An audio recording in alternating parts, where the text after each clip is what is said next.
Good morning. Hello, chat.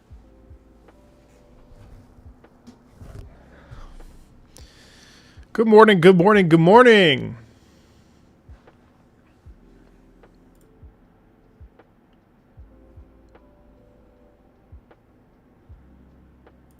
How's it going, everybody? Welcome in. Welcome in. A surprise Monday Patreon stream. Usually these, of course, are on Fridays. But, hey, Joel, Luna, Fjord, Key, Reinik Chon. Mystic, I don't know what alien stage is. So I've seen you mention that a couple times. Hey, Apple, how are you? Welcome in, everybody. Classic. Hey, Joel, thanks. Giga, what's going on? Karsten, how are you? Sombra? It's great to see all of you. Normally, we would have these, of course, on Fridays. Let me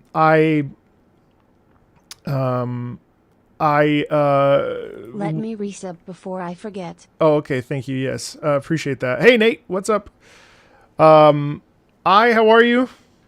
I'm good. I'm much better. Thank you. My back is still messy. And unfortunately I had to, cancel my appearance at TennoCon. Just because I want to protect my back and it's easier to just, I'm going to physical therapy again.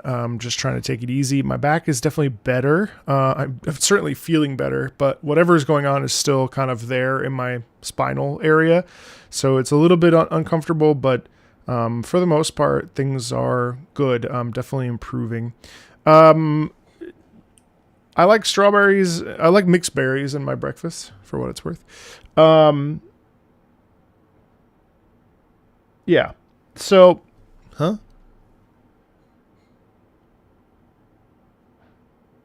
Anyway, with that being said, I'm really excited. I hope you all had a really great weekend.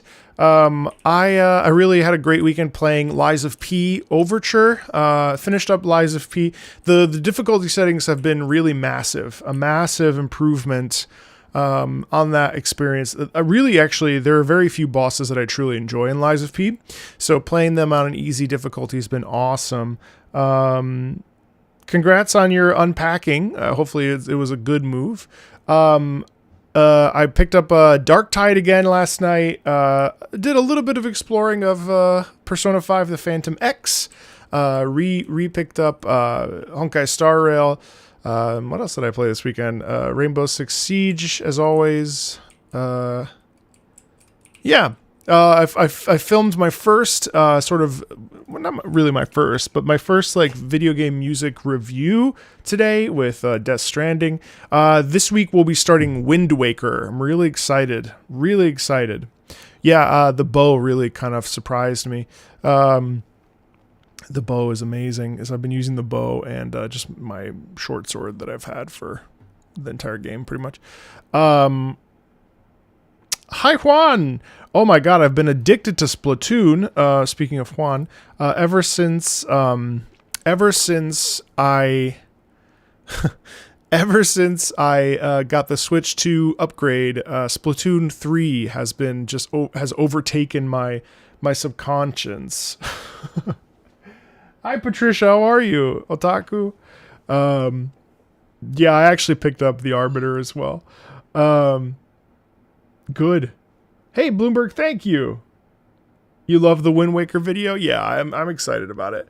I definitely have to make some time for some filming this week. My poor editor is like, hey, I've caught up with everything. I need something to do.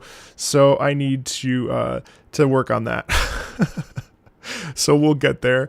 Yeah, pretty much only play Splatoon 3 on my Switch 2, which is really funny. I'm addicted hard. Hey, Jelly, how are you? Mystic, yes. Yeah, Lies of P definitely has some great weapons. But seriously, what's Alien Knight or whatever? Hey, Paxton, how are you? Yeah, we're well. Faria what is that? I don't know what that is. You're going to head to bed pretty soon? Oh, it's 1 a.m. in Australia, huh? Yeah. Equinox, how are you? Enjoy your lurk, no worries. Shouldn't have any modding out of control here today. It's a person. Oh. Probably never. Just because it has to be video game related. Yeah, Splatoon shouldn't be as fun as it is, but once you like accept what it is, it's like it's actually super sweaty and it's very fun. I know, I wish you could join too. Yeah, it's good to see so many of you. So the game plan today is we have a lot to catch up on because just because of nice. I suppose opened at 9 a.m., right? Probably. The plan is to just kind of crash through as much as possible today. We're a little bit behind just because I had to take a couple weeks ago off. If you're new to the streams, hello. If you don't know, usually every Friday, there are Patreon live streams where we listen to suggestions from the Patreon community. Of course, I was out due to laying and trying to I didn't have the energy to converse with anybody a couple weeks ago due to my back. My back is a bit better, but I'm still kind of taking it easy, but I'm able to sit here, and if I need to stand up or take a break, I will. With that being said, yeah, if you'd like to be a part of that, feel free to check out patreon.com/MarcoMeatball. There are several different tiers that may be to your liking. We just finished up Gurren Lagann actually last week. And wow, if you want to see someone ugly cry, that's definitely the place to do that. Really enjoyed that. I think I need to still figure out what the next stream will be as I continue The Witch from Mercury, which is definitely like just a special game. I look at this image. Look at this image.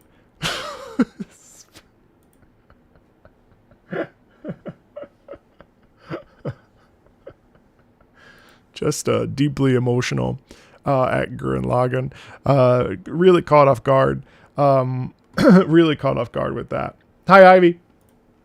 So if you're curious about the songs that I've listened to before, you can do !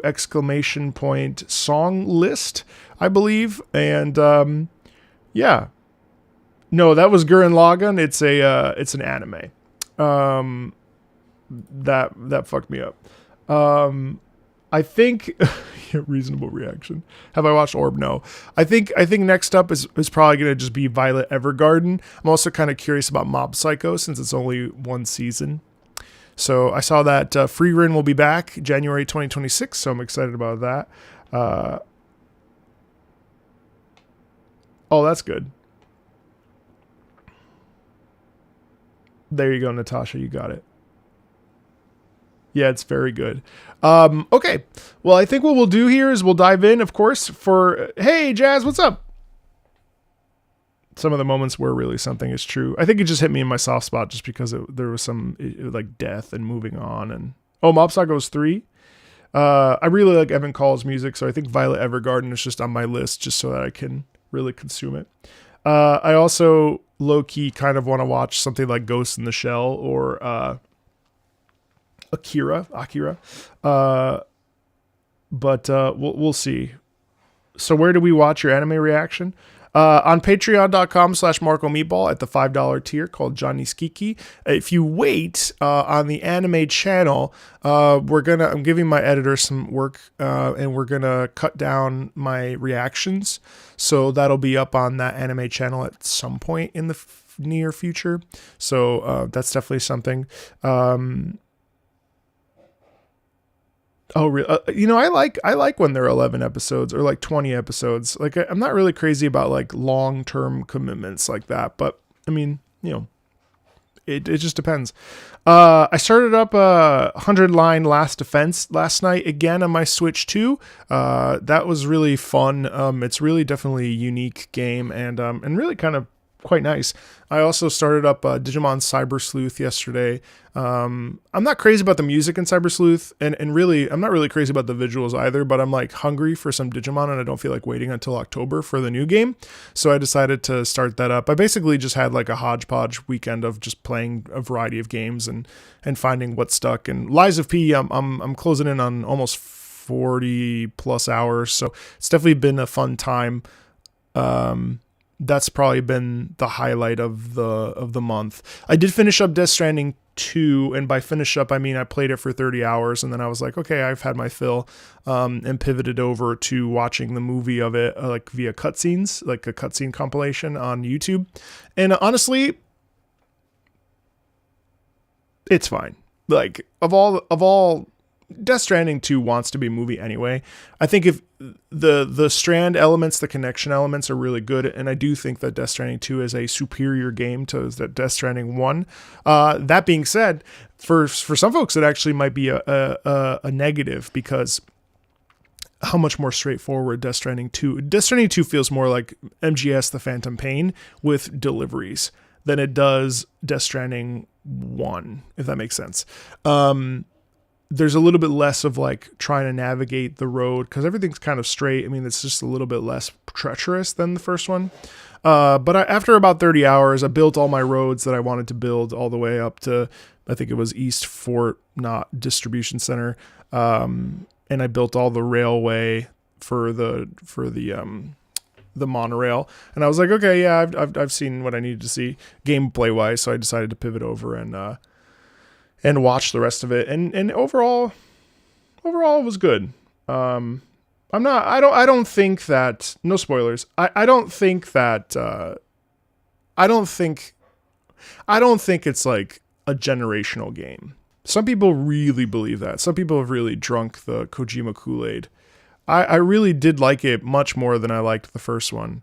I just, it's just so overt at times that it kind of smacks you over the face with some things. And I'm like, okay.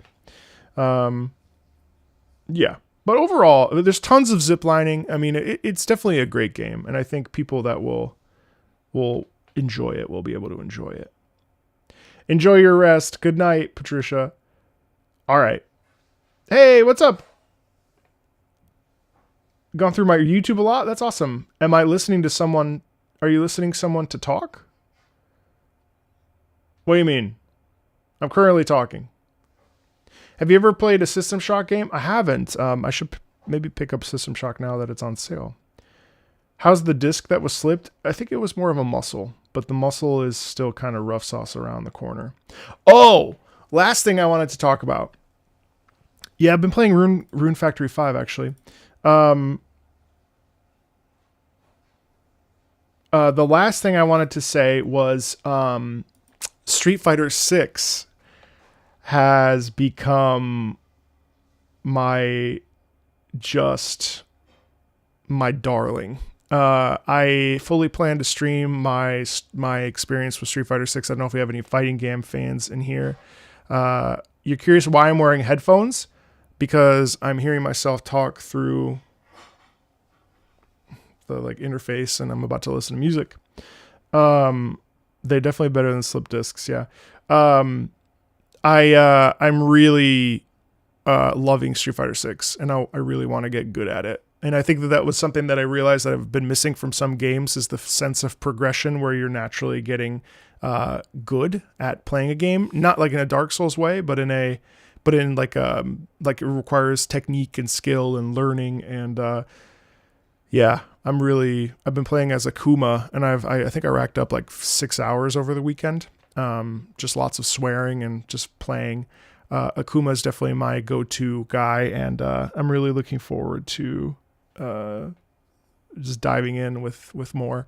So anyway, yeah, this week will be Wind Waker and Street Fighter 6, I think.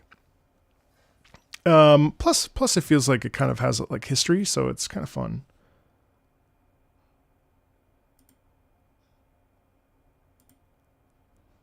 Hold on one second.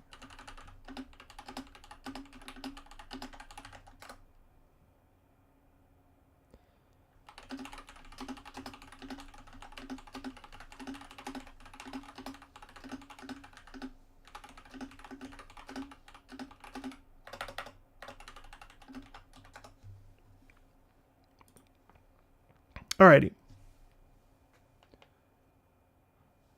Skirk. I've heard good things about Skirk. But I won't be able to today. Okay. let's have I listened to some of the ZZZ music videos? No, but I do like Hugo a lot.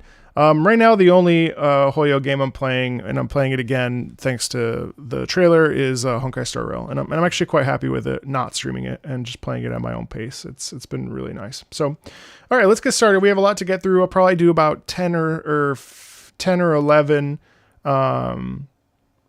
Traviata, with a lot of Traviatas today. Grateful for your support, of course. And then we'll dive over into the Tosca tier, and I'll try to listen to about 25-ish or so. What's up, Clea? Have I listened to any of the Persona OSTs? Yes, of course. I'm not crazy about Persona 5.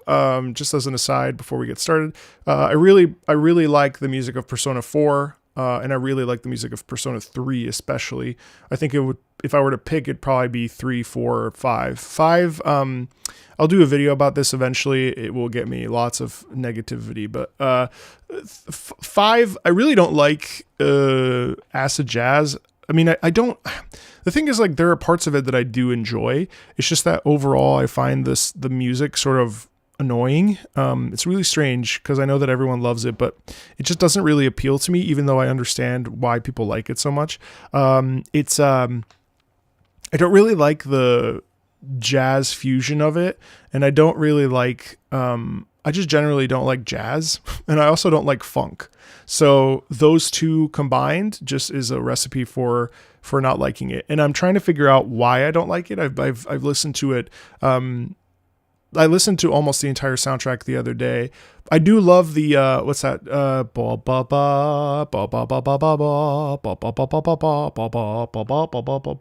I really like that track, and obviously I like the big famous one, Last Surprise. Those are the two tracks I really like. The rest of it I'm kind of just sort of mid on, and I think part of the reason is because I find the singing overly syllabic, and it feels sort of cheesy to me.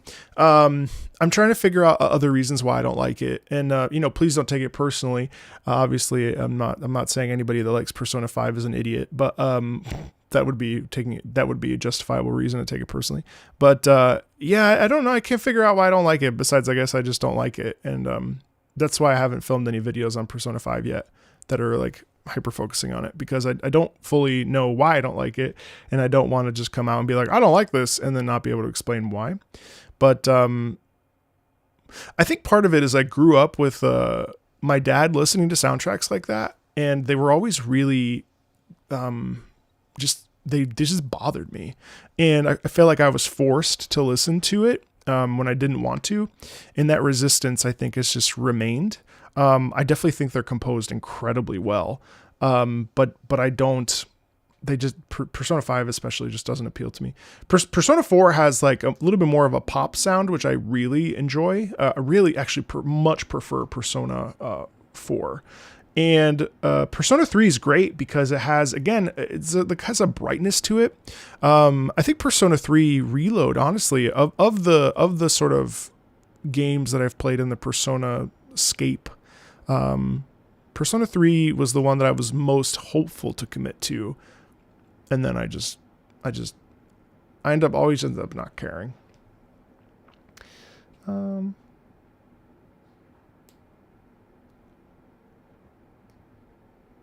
Yeah, I've heard all the I mean, I played it for 56 hours. Any chance with the Mario Kart World remixes? 1,000,000%. Trauma dump. Yeah. I didn't watch the animated video for Finon. I am curious about 1 and 2 actually. I don't have any PGR videos lined up, but I am enjoying Grave 4 right now. Metaphor, I feel like I did a video on Metaphor, but I guess I didn't. Metaphor is great. It's really cool to hear so Shoji work on some new stuff. All right. Well, I appreciate you guys asking questions. Let's dive in here. So we're gonna check out Child of Light first. Metal gleamed in the Twilight Choral version.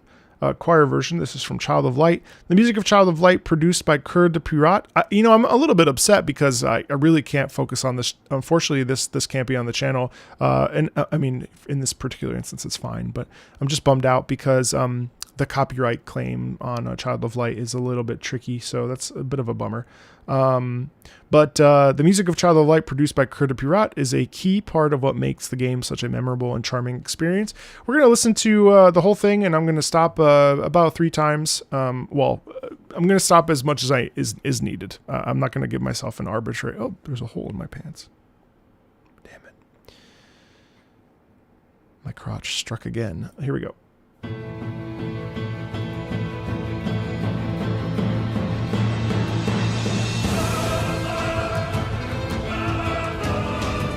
Wow.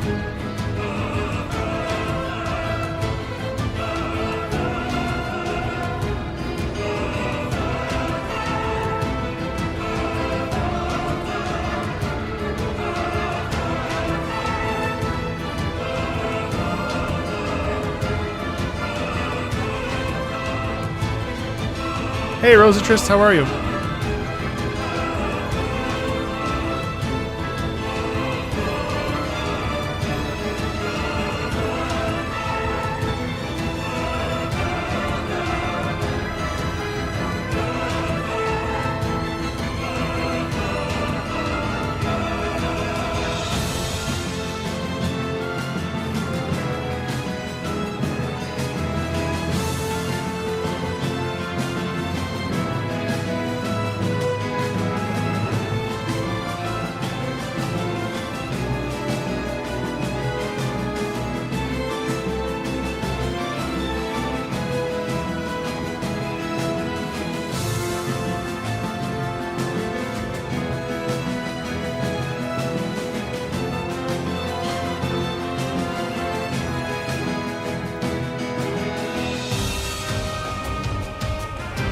Yo, dude. What's up, Ken?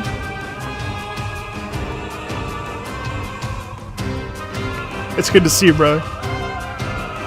It's been too long.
Wow, it really is shocking. I mean, to the point that really didn't want to stop, just because of how powerful that piece is. I mean, the whole thing it's very interesting because it's split up into multiple different corners.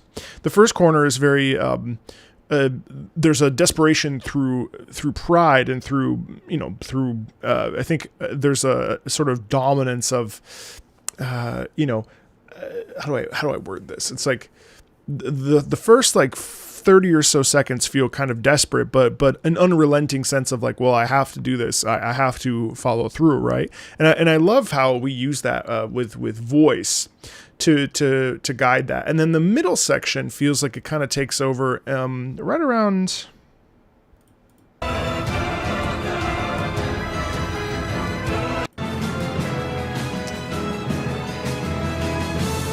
Yeah, right there. So we take over, and I think it's layered really well because you have the wonderful percussion.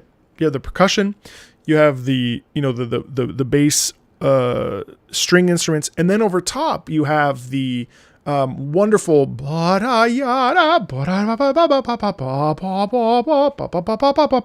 So there's this bit of like a dance almost, and then the chorus comes back, and then also what I've noted that was really really awesome is this wonderful trumpet melody here. Hold on.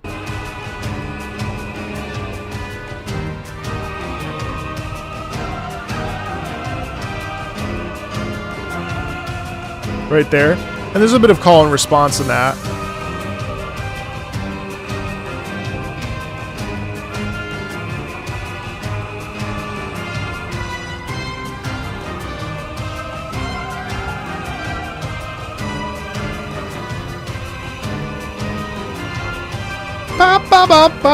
Right there. And I think that really adds just such a layer of like being down on the ground and saying, okay, I can do this. I can do this. I can rise above it. I can lift myself off and believe in this moment and really, conquer it. Luna, relax, girl. Then there's more here.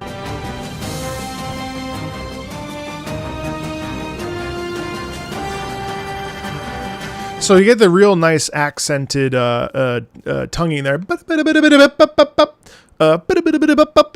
And I think that's also something. Actually, we really don't hear that very much in video game music, to be honest. But the I think really again sends home the idea of gumption and a sense of like, okay, we have to. This is a serious moment. I have to double down. I have to dig deep. I have to, find it within myself to rise up and fight this. And then notice that underneath that as well, we don't really ever, pretty much the entire piece, except maybe the middle section I pointed out earlier, you never lose this. Right there, even though the strings kind of swell into it, right? You still get that, all of that kind of combines to create this sense of tension. Ultimately, do I make sense? I feel like I was just ranting there. Sometimes, what's funny is that sometimes talking, I'm listening to myself talk and I feel like what I'm saying is absolute bullshit, because I'm listening to myself speak rather than speaking to you guys, just from like what I hear. I think because it's a very interesting thing because when I watch a video of myself, I'm like, oh, I make so much sense. But when I'm talking, what I'm doing is I'm filtering through my own words so that my hope is that what I'm saying not only permeates, but also makes sense and is also providing value. And so what I end up doing is self monitoring, because I'm trying, like, for instance, in reality, when I listened to this piece, I had nothing to say besides I really liked it. I loved the propulsion in it. I loved the tension. Right. But in doing a deeper dive within myself while speaking, I was like, I feel like that doesn't really provide any value. And so then I'm going back and I'm trying to find the things that really spoke to me while listening to the track. But in doing so, I end up coming across to myself as like not fully having anything like ranting, if that makes sense. That is the internal struggle of the active listening process, because anything I'm saying is like, to me, is super obvious. But yeah, I felt that was a funny little moment that I figured I would share. It's always very interesting to try to be like, okay, I heard that. I like this, and this. How do I then articulate it? And then how do I also maybe hopefully expand your thoughts on it? Anyway, it's all very funny. Okay. Wow. Uma Musume. Pretty derby. Oh, we're locking in. Time to celebrate the global release of Uma Musume, a management sim gacha. You don't have to tell me, I know exactly what it is. A management sim gacha game about training and racing horse girls, whom are based off of real-life horse races. Right out of the starting gate, let's start you off with 2 race OSTs. Hope you have fun with the incredible soundtrack. Probably end up grabbing this and turning it into a separate video. Oh, you know what I wanted to do? Hold on one second.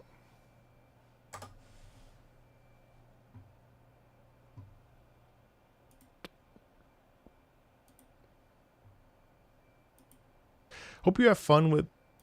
Pause. I'm going to keep this open. Chapters.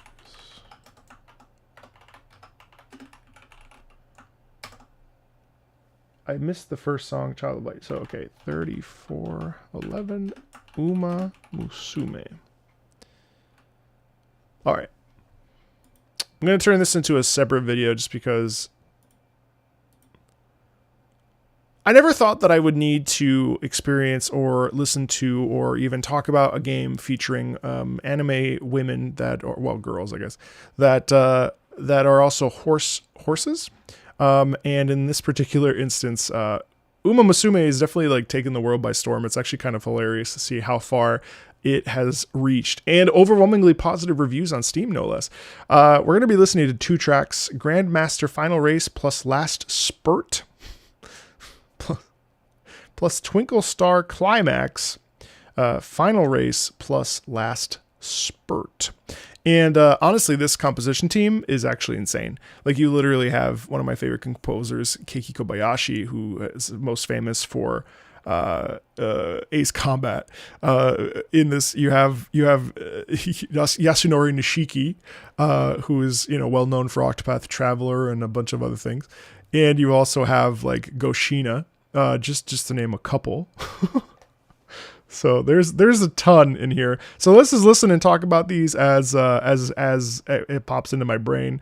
This is Grandmaster's Final Race.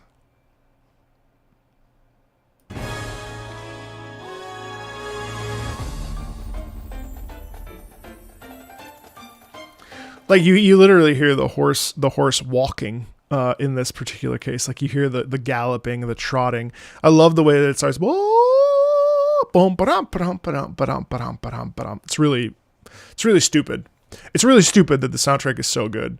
And honestly, even the visuals of like starting the game, like the loading screen. I mean, like, it's clear Cygames has done a great job of making this a high quality. Will I play it? No. Did I re-roll 15 times to try to get the best like support card?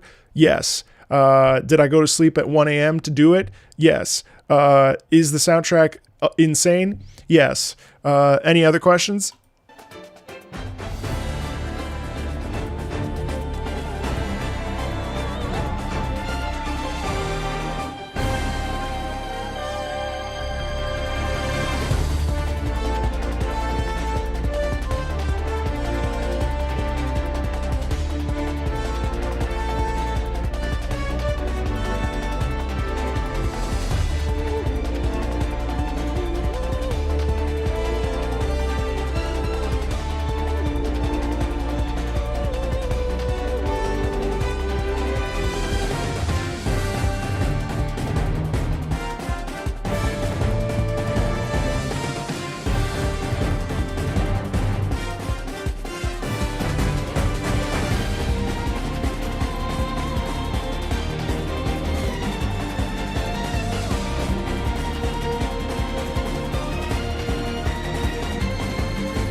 Hopefully the volume is better there. I just cranked it a little bit on my end. What I think is really impressive about this is the fact that not only are you hearing the gallop of the horse hooves, but what you're also getting is this forward momentum and this sense of like eye on the prize focus of a grandmaster's finale sort of sound. You know, the whole thing has this momentum in it that is really satisfying, but there's also this sense of gumption and stress and like, oh my God, are we going to clear? Are we going to clear? Have your eye on the prize, baby, as you're just like. And then the vocals are interesting because I think the vocals represent, the umas or the musum. I don't know, whatever, you know, like that's the sound in there. And like it's a, can I do this? Can I believe in myself? I have to, you know what I mean?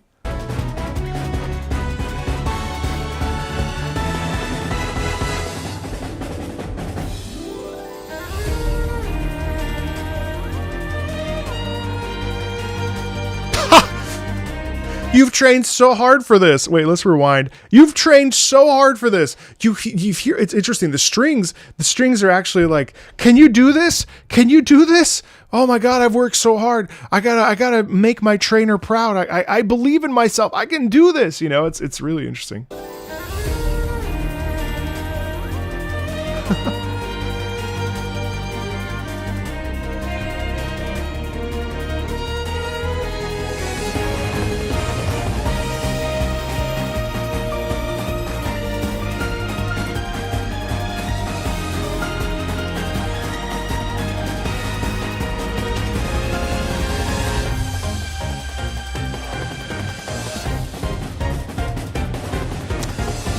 Really interesting. See, there's still that sense of doubt and stress with those really interesting chords. Bum, bum, bum, bum, bum, bum, bum, bum, bum. There's a lot of like subtext in this really about it's really got a ton of personality. You know, subtext about like, can I do this? Subtext about, you know, can I believe in myself? Subtext about, oh my God, like, am I able to, I got to do this for myself. I have to make my people proud, or, how do I, and then you hear these like, okay, yes, I just passed someone. You get these little moments of these moments of enthusiasm musically that really represent the like stress of these umas of racing, you know.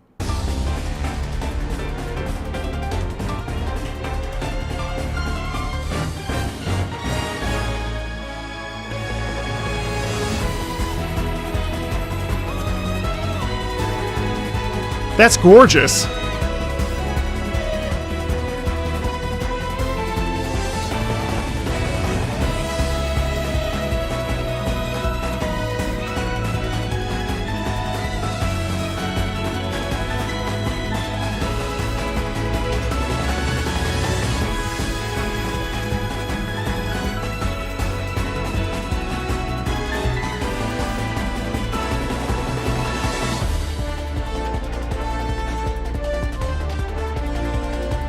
I do love that we never lose that sense of propulsion, especially with the snares that are the gallop sound, right? And I love, my God, this string section, that's just so like orgasmic, isn't it? Don't judge me for saying that.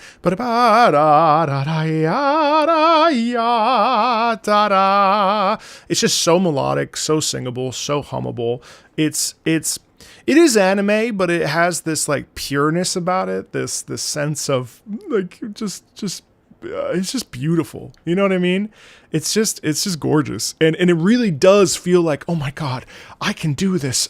I can do this. You know, and I love that sense of momentum in it.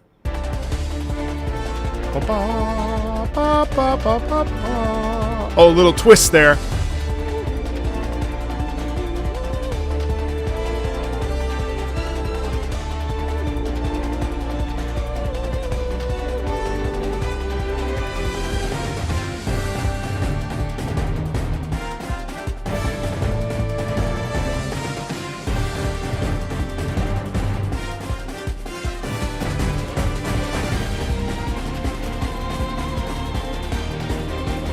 There's also like a ton of heart too, and I think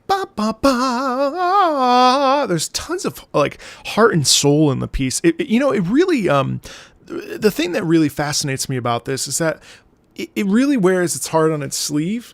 And so you hear all these little feelings of like possibility and hope and enthusiasm and excitement, you know, especially because the vocals mixed in with the percussion. Oh, it's just like such a great, it's just so good. It really is good. And I think, I think like the conversation becomes, here we have this bizarre concept. How do we make this serious?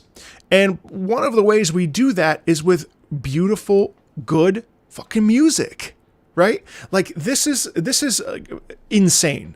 Musically, this is gorgeous. You could literally put this in a symphony hall today, and people be like, "Oh my god, this is so good." And then you find out it's from a horse anime. You know what I mean? Like a horse girl anime. You know, like it's crazy to me.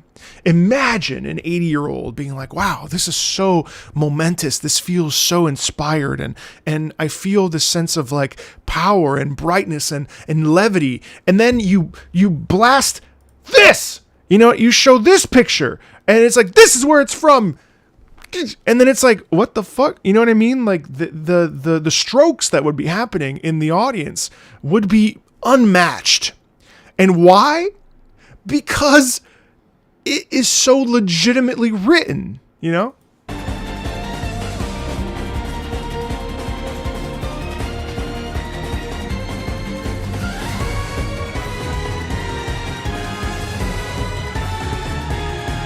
And that's just unison movement, you know?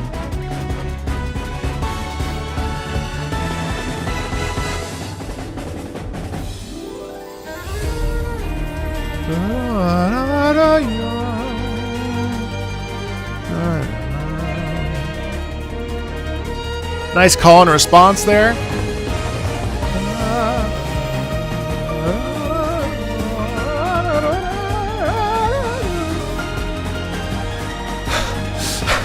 I can do this! I can win! I actually love those chords are so interesting.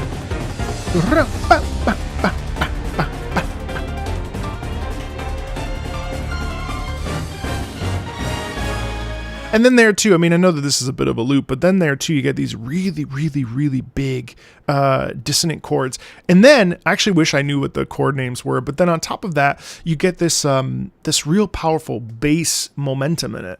Bum, bum, bum, bum, bum, bum, bum, bum, bum, bum. Sorry if I'm peeking the mic. But yeah, it's really awesome. Let me just fast forward to the last spurt.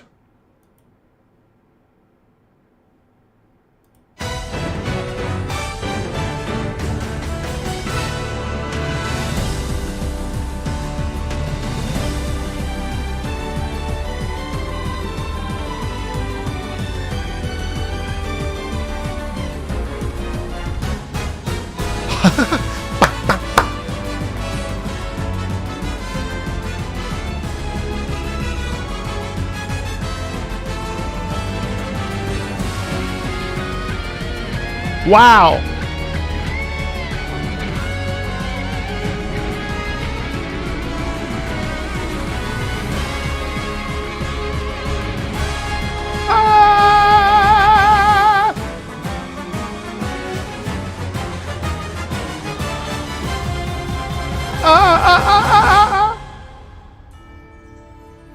Did we win?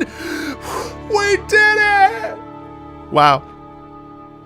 Ha ha ha. Ethereal. Obviously, the last spurt is all about a pickup in tempo, a doubling down, a forced effort, a real push. Sprint, baby, sprint. Really amazing. Let's keep this train all the way to the horse farm going with a Twinkle Star Climax final race. I'm really curious to hear about this one because, I mean, God, that one was insane. So what's this one like? Whoa.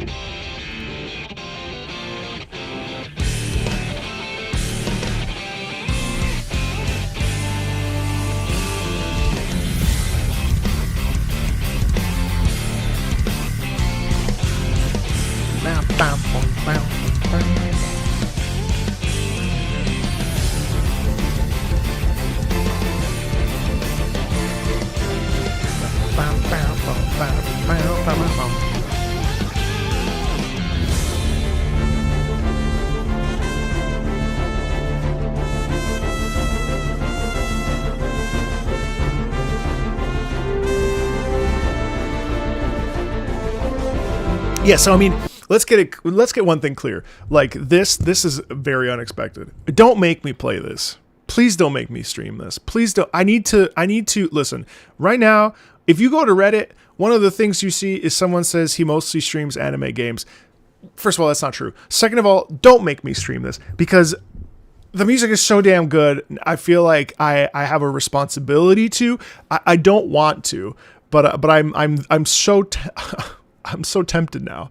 Like that is exactly the same as the previous one. First of all, very funny because it's called Twinkle Star Climax, but that sounds nothing like a twinkle star. Number one. Number two, it has actually the same kind of momentum that we heard in the previous one, but this one is it's got more of that dig deep and like, you know, like your belly kind of trying to, I mean, it's just crazy.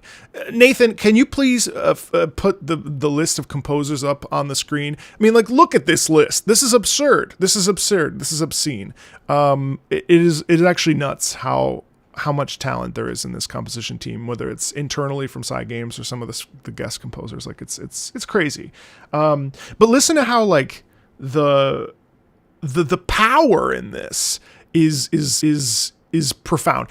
Just like the previous one, but just with more like passion in it, and a bit more gusto, and a bit more like, fuck, I have to go. You know what I mean? And it's really good. Also, Nathan, can you please clean up the swear words? Thank you. Yeah.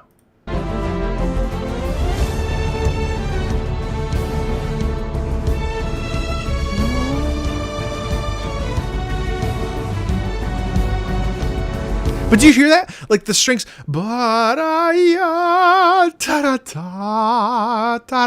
like that's heart and soul, right? That's like, I gotta leave it all on the table. I gotta, you know, I can do this. You know, it's so passionate. It's actually crazy.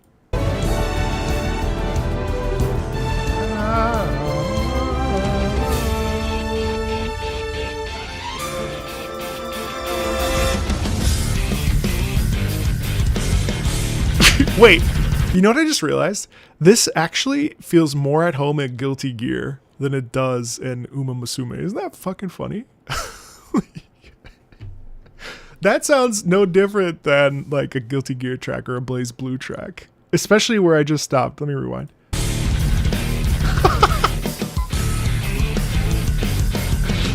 Right?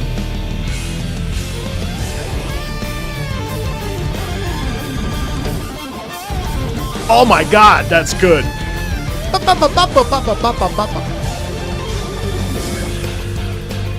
And then we pick back up. It almost feels like you're like neck to neck with your rival and you turn to look at them and you just wink and you go thunk and then you just keep driving. You know what I mean? Like there's just this moment of like, what's up, you? And then you just go, you know? I love it.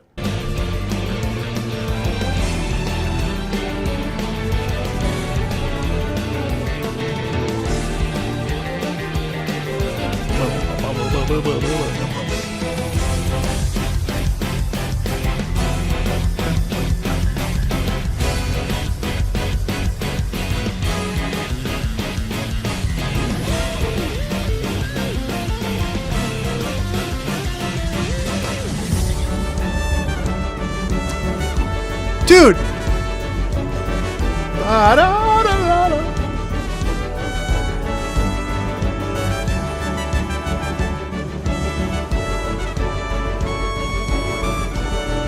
Yeah, like I mean, like I think this is what I'm loving about this soundtrack is the surprise in it, right? And it's like you never know what you're gonna get, and the trumpet is gorgeous, right? But up,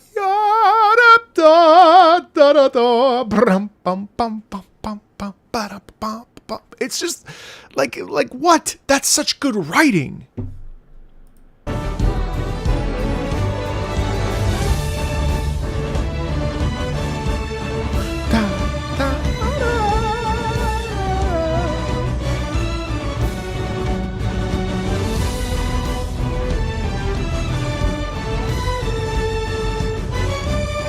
Nice unison here. Nice unison here.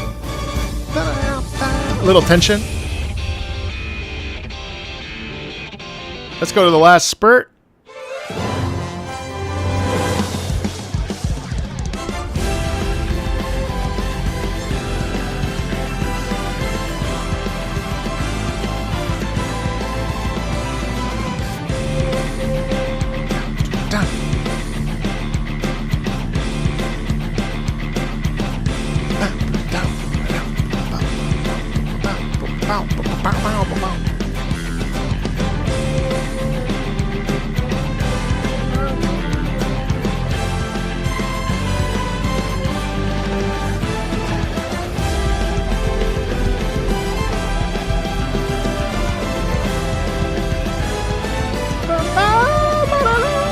up! Goes up.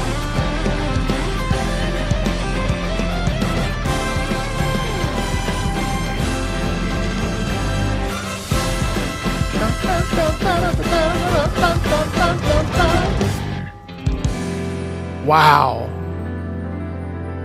Not the rolled jazz, like, oh my god, that's sublime.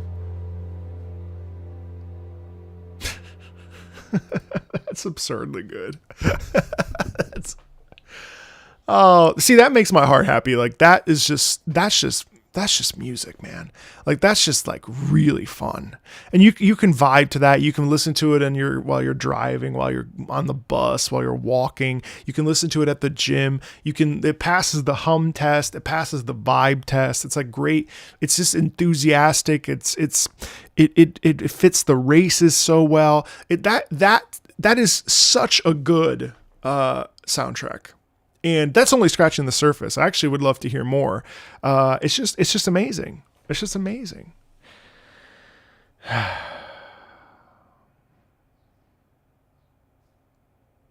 Fuck, that's so good.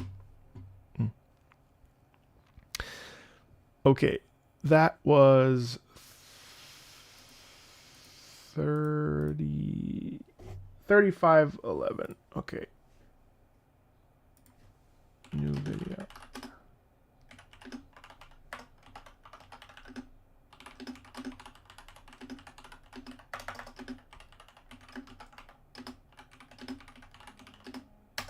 Oh, hold on one second, chat. The vet is calling me.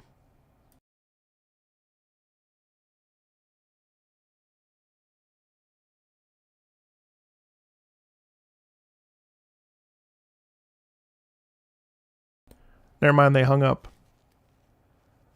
You also submitted one? Okay, I'll add that. Hey, Amy, what's up? Well, it's cool. I'm glad you guys are excited about it. I definitely... Chat, should I stream that? I don't want to just stream, like... I don't just want to stream, like, things that I think will bring people in. But at the same time, like...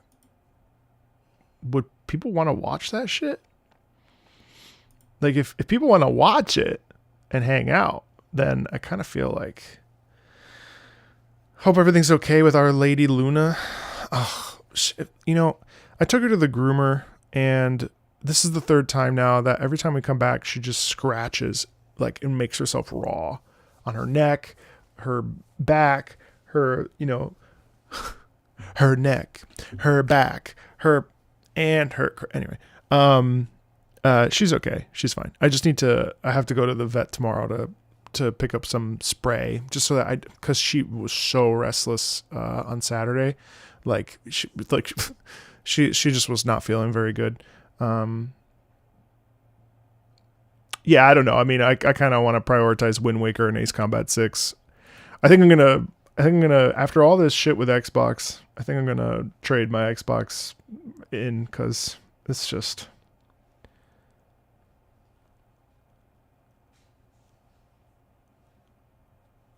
Let me see. Twitch.tv. Yeah, but I literally gave her, they didn't use any. This is the third time we've gone, and this time I gave them like special shampoo. We've gone, and this time I gave them special shampoo. Uma.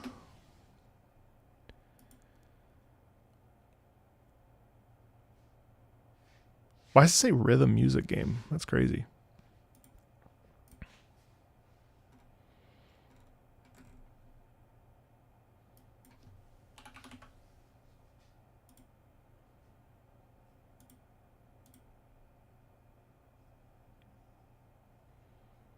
Why are there 17,000 people watching people play? What? That's obscene. It's going to be tomorrow. I was going to wait till next week, but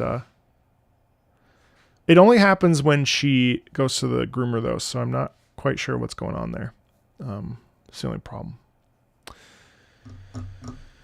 Okay. All right. Octopath Traveler. The Coastlands. That time, it's more Octopath stuff. Let's do it.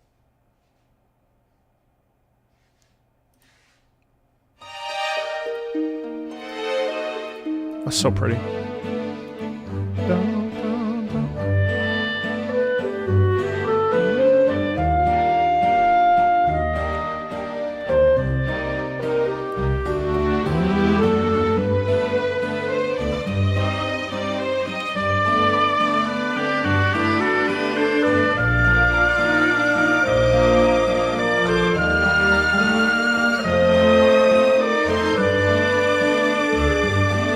Absolutely adore. I mean, so I think, what's interesting to me is that Octopath, I think, is pretty underrated. And I don't know. I mean, I just think in general, like Square, it seems to me like things just don't sell super well for Square. I think people really love Square Enix. It just like they when they put their full, oomph into making sure that things are produced at a high level, I think things are really, really, really well done, and just the effort is placed in the right areas. I think having this Octopath having Octopath be orchestral and recorded live is, I mean, obscene for such a fairly. First of all, oh yeah, this is the vet. Hold on one second.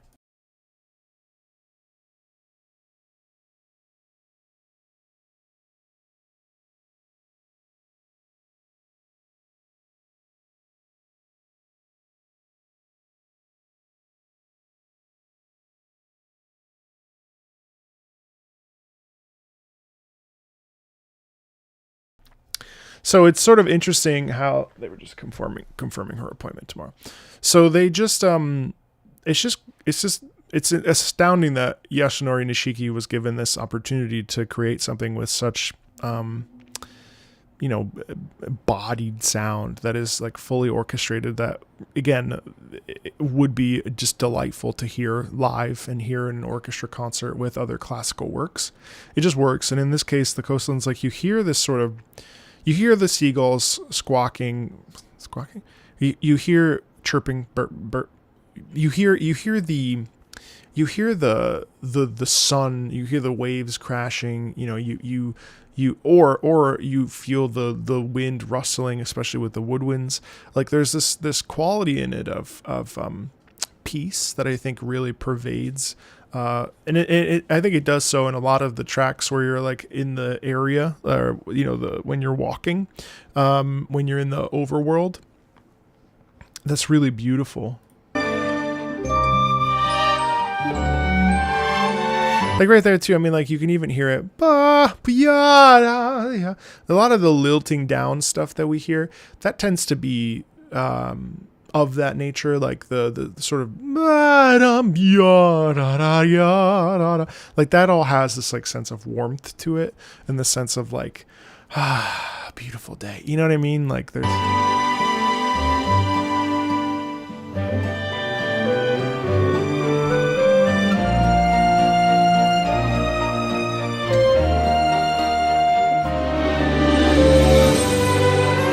And even there, the way that we slide into the repetition, but so what it is it's a repetition, but it's fuller. So what we do is we take the emotion and we take the composition and we just sort of increase its size.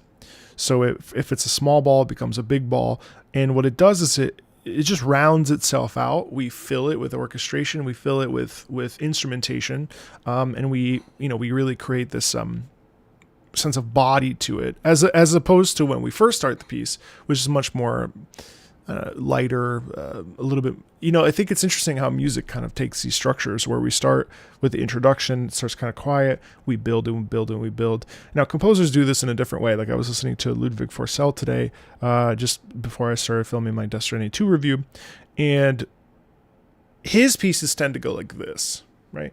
And so by the end, usually in the middle, you might have a little bump in climax and a musical thickness or structure, but it's really not until the end where you have this real increase in size, right? And the orchestration and the layering just kind of doubles down on itself. Here, what we end up getting is we get these hills and valleys. And I think part of that is because we're going to repeat. So in theory, it's a shorter piece than it actually lets on. But it's interesting how here we've actually swelled into a sort of musical climax. And I'm curious to hear where we go after.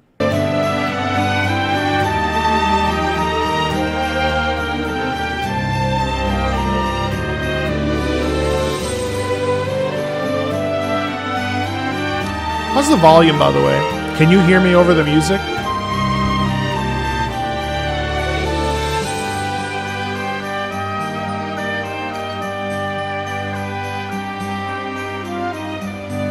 Yeah, you see how there we have that big sweep up, and then the trumpet comes in and sort of re-emphasizes that little very nice motif, and yeah, it's pretty interesting. Hey Sparrow, thank you.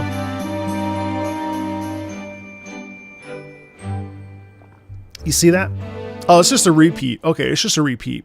But all that to be said is music is louder than me. I'll just lower it slightly. But you notice how it's actually like a fairly nicely contained. There, what we end up having is bookending. Bookending is really nice because it allows for, well, it's perfect for looping in reality, based on my understanding. And also, it just does a great job of naturally, we have this middle moment, which is the climax, and then, like a good story, we have a natural resolution. So we have exposition, climax, and then a resolution. Classic sort of structure, literary structure, which is really nice, personally. Okay, let's go. Final Fantasy VII Remake Bombing Mission. Oh yeah, this is so great. Really, really good.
You know, I think the bombing run, actually, the bombing mission is I think one of the, well, it was one of the first times I had ever heard music that was not interrupted by a battle theme, because this piece plays throughout all the battles until you get to the I think it was, is it the Airbuster?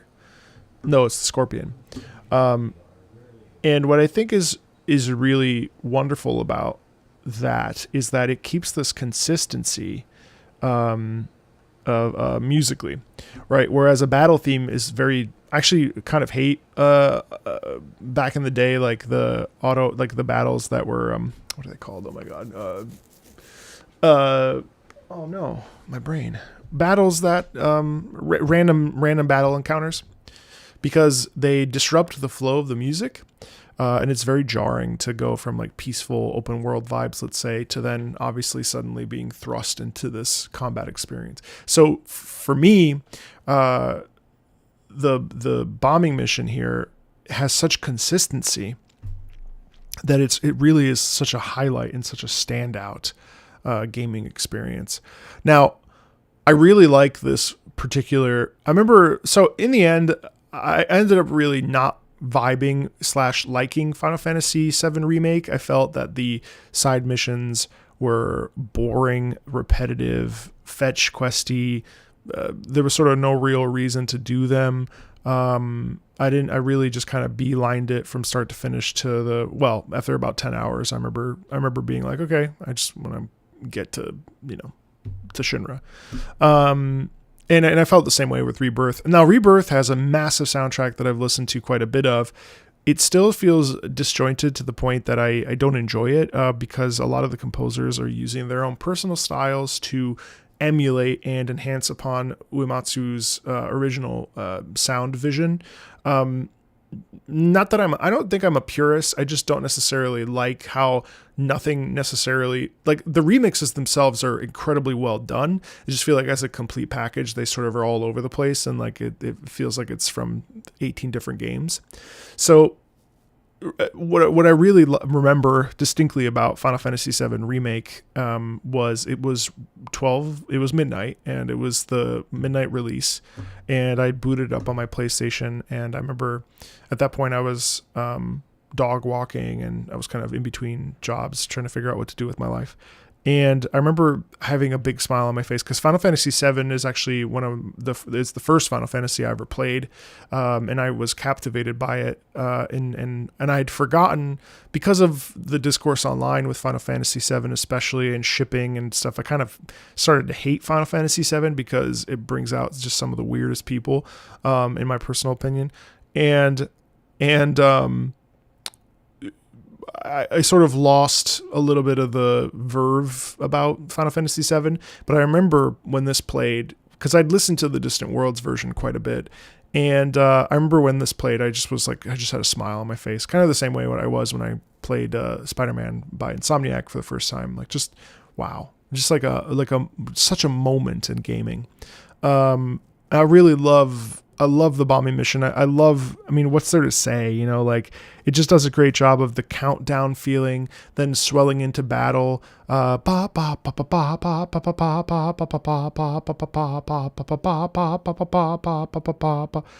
stuff. It's just such a delight. It's all like tension, and I really love that feeling of like, oh my God, we only have so much time. We've got to get this done. The sense of like stress in it, especially done orchestrally. Hearing, the original, the original is just so unique. Shifting from the overture into this.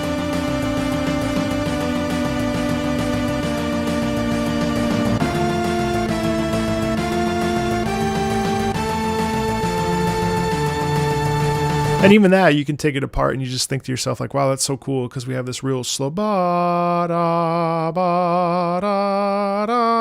and then underneath you have the bass doing its own movement in sort of contrary movement, and it's just such a delight it's just such a great melody, because then you get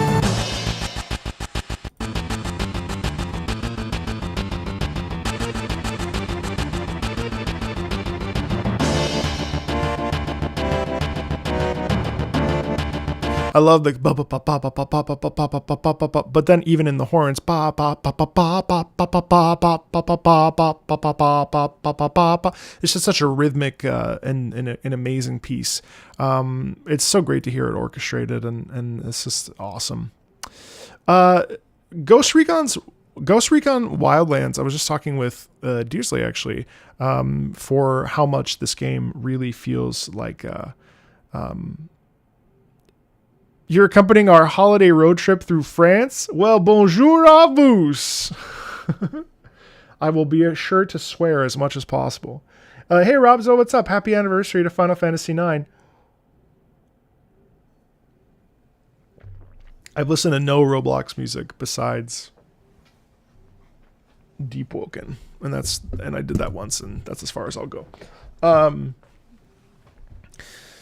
So Ghost Recon Wildlands is actually one of my comfort games. It almost always stays installed on my computer, my laptop. No, I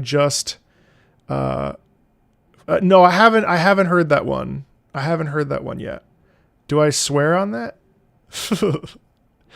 I really enjoy Ghost Recon Wildlands. Breakpoint is poo-poo Maduku.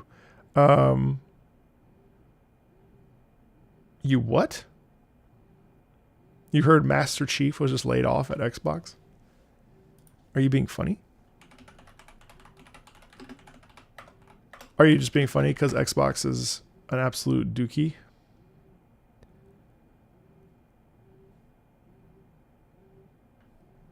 What a shit show. But yeah, I'm curious to hear this. Ubisoft gets a lot of crap for the quality of their games. That's true, but I think their music and sound departments are some of the best in the industry.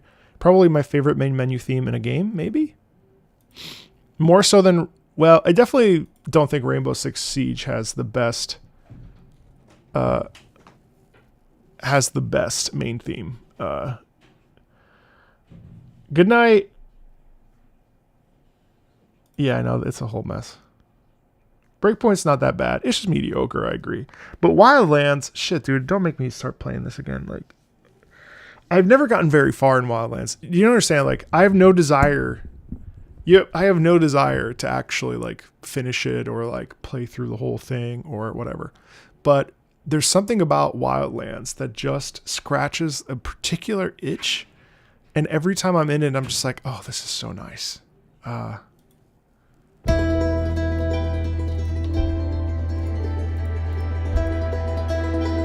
Wait, didn't the Bolivian government like reach out to weren't like a bunch of Bolivians really upset because Ubisoft was like, Bolivia is just full of drugs? Like I'm pretty sure they were displeased with how they were portrayed in this game, if I recall correctly.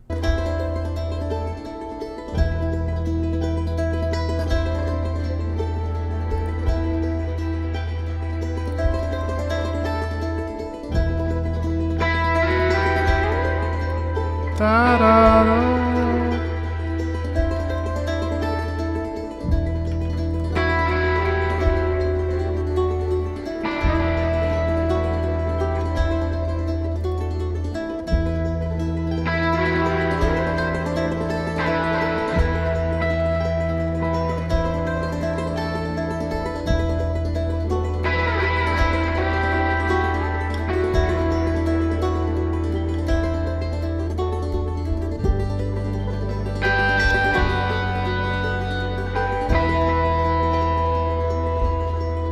Yeah, you know what's really amazing to me is the way that the guitar plays is actually like quite soft and quite somber and maybe even a little bit morose. Like there's a bit of sadness in the sound. But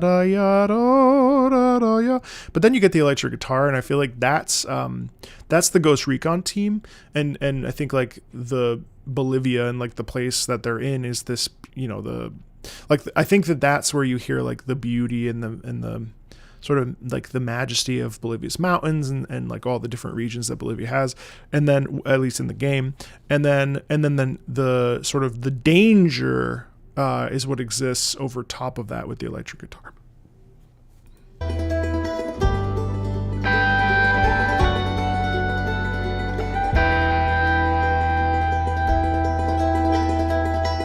Also, sorry guys, yeah, I started streaming at 11, not 1. There was I crossed my wires because I was still sort of brain fatigued weird last week and because of my back. So I started streaming at 11 so that we could do more rather than streaming at 1 and then like stopping at 4 o'clock EST. So I just decided to start streaming at 11 and then go until like 2.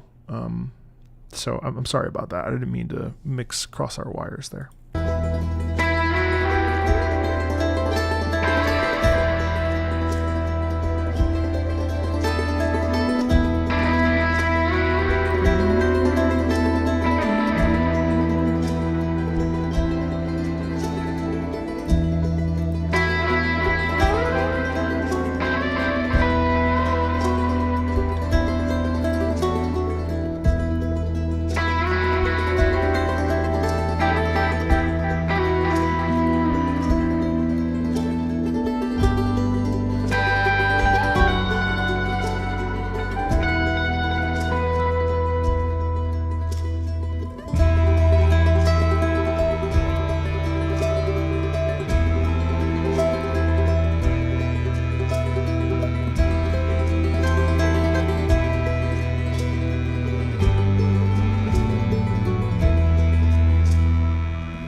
This one too, though, has this like degree of anticipation that's really nice in it, doesn't it? I mean, like the whole thing. Ollie, you made a great point about the guitars working together, and it's true because they sort of blend, and it's this amazing piece where if you don't really pay attention to it, it's really easy to get distracted and do something else and be like, oh, that's a nice piece, right? But like when you really sit down and listen to it, there is this elegance within it and this sense of conflict and an ideological clash that I think occurs in that. You know what I mean?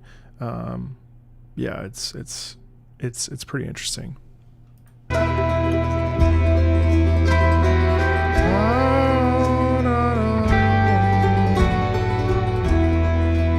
And I will say, you know, it's fairly repetitive, and I think that that's a good thing. You know, that I think that's a good thing. It should be, you know, the simplicity in it is really effective. I lost my train of thought there. I just like, you just watch me go, huh? I really like how it's simple and elegant, and it just kind of is repetitive, but it doesn't. I don't think it's like mind-numbingly so. The guitar interplay, I think, works incredibly well, balancing off against each other. It's just a really nice piece. You know, is it sexy? Not especially, but I think it's a damn good, like, damn, we're about to get ourselves in like a fucked up situation here. You know, this place is gorgeous, but there's also like a lot of problems. You know what I mean?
Yeah, and there's a little bit of expansion there with the guitar that I think is really nice because it never deviates too far from like the sort of cage that it's kept in, and I think that really works unbelievably well at at keeping us in the like tonal space of that, but at the same time there is a little bit of movement, especially near the end there, as it sort of like wanders off a little bit, like it's like, okay, it's time to get started, and so it goes, right? A main menu theme, really, its main purpose is to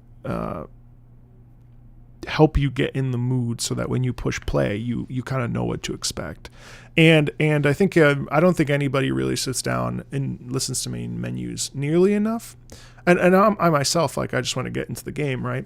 But there is something to be said for taking that moment to really sit and listen with and take time with a menu theme, and understand like what its purpose is for you as a player. I don't think it's like a blanket thing. For me, this is about like, okay, this is a bad situation and we need the Ghost Recon team to come in and support, right? And how are we going to do that? How can we remove this presence from Bolivia, and how can we protect its people? To me, it's actually more of an altruistic piece. Now, it may not play that way since you're just killing people, but they're bad people. You know what I mean? Like there's that's really interesting.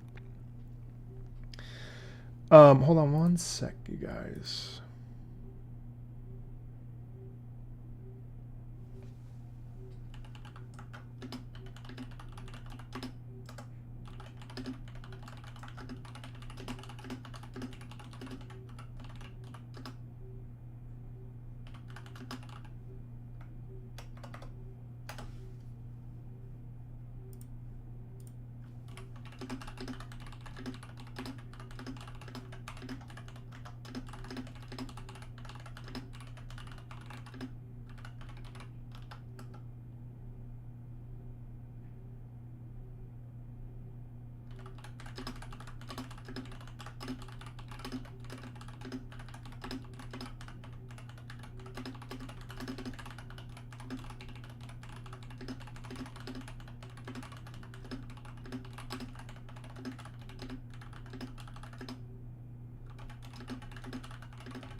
Okay, sorry about that. Okay.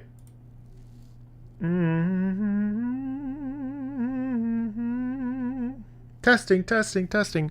Wait, did I see the Mafia of the Old Country? They actually posted gameplay? Hold on now. I gotta see this. Hold on one second.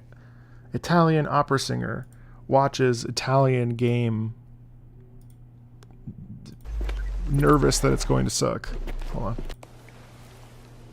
He's gonna make you an offer. This is almost like a little bit too on the nose for my taste. It's almost a little bit too mafia. I mean, it is about mafia, but like this is almost too much like a Godfather. Became involved, however. No, his voice. I forgot his voice. They're trying to do Marlon Brando. It became our business. I gotta be honest. I'll probably skip the story. I'm nervous about this game because I really want it because it's obviously based in Sicily, so I'm like excited about it. Not that I'm Sicilian, but I can't help myself when it deals with Italian things. But like the acting feels like it's going to be so. We're the mafia. Everything is very serious in our family. You have to kill people. You're to meet with Tino's men. They're on a farm near Ludovici's villa. Careful what you say around my wife. Anyway, you what? Ready? Confidence is good. Luca!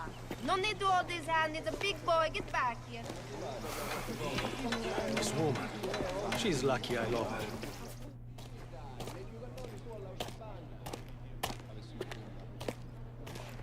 Not just a stable boy anymore. So they're speaking Sicilian, so that's nice. Come and see me. That thing will tear through just about anything.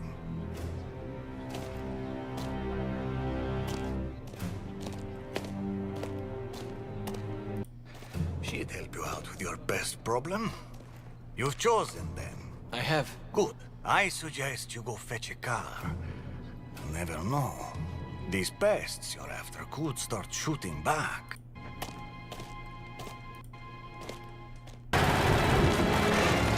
Oh, wow, pretty.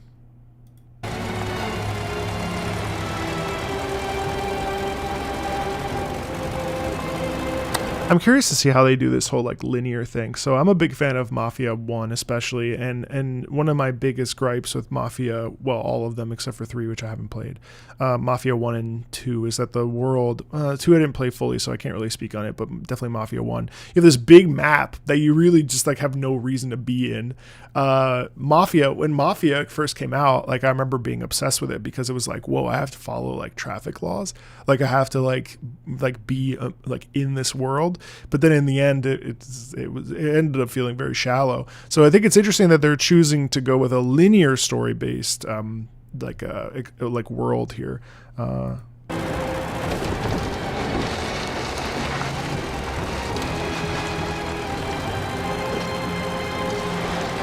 No, I meant in the trailer. Hey, Mono, what's up? Or Nano, excuse me. What's up? No, I would obviously not skip the story in the actual game. The whole point of the game is story-based. I just meant right then, just because, I mean, I do think it's a little hammed on, but it's fine. I do like the Mafia games, and I've always wanted to see what they would do with something like this.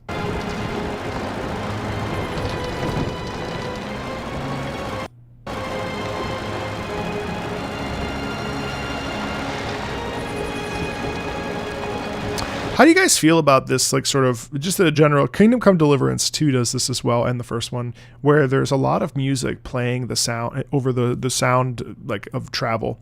And I have to say, I actually find it really, I should make a video about this. It's the one time I really don't like music in my games. If I'm, like, riding on a horse or riding or driving a car or whatever, I would actually prefer to have the sounds of the environment, the sound design, and the Foley, rather than having music. I think it actually super detracts. Now, in this case, it feels like they're trying to go for like the, Godfather, Goodfellas, more so Godfather Part 2, like the sort of traveling with music as you get to your destination. But I actually find that Death Stranding does this really well. We're for the most part, besides going to distribution centers, you're not getting inundated with music at all times. And you are like forced to listen to the sounds around you. And in Kingdom Come Deliverance 2, when I was playing it, the bit that I played, I actually muted the music for those moments because it really stole from the world building, and it actually took me out of it, which is really interesting.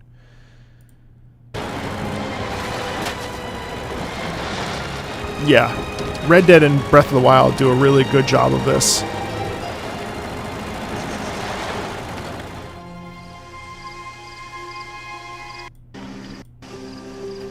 Ludovici knows the devil follows close behind Dello. Oh, this looks good. I wonder how it handles.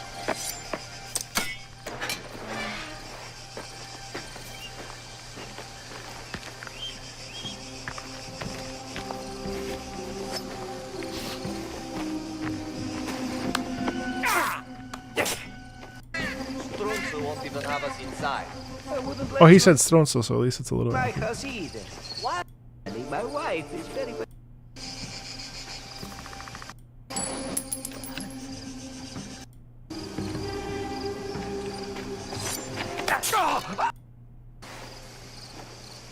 Stealth, okay. He's no better than you or me. Maybe.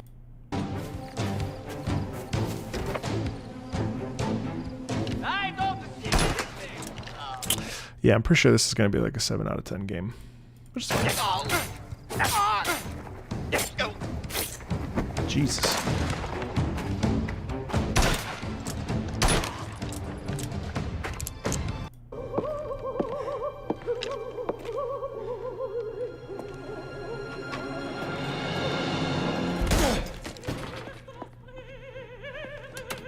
So this says Stridi la Vampa from Il Trovatore. That's nice that it's accurate. Guards! Guards!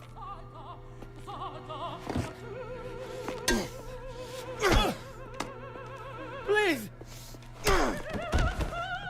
Stride la Vampa.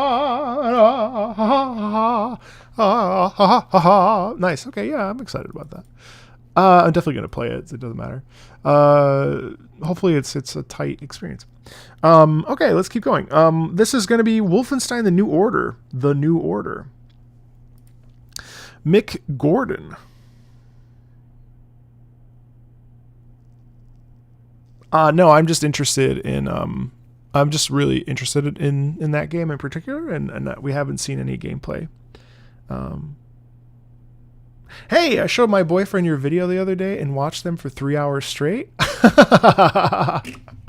Oh, that's so sweet. Thank you, Licentious. Licentious Seditionist. What a name. I appreciate that so much. We love finding meaning in music and eating up the emotions that they can evoke. That's the goal. I appreciate that. Thank you. Def gonna be a safe game? Yeah, that's fine.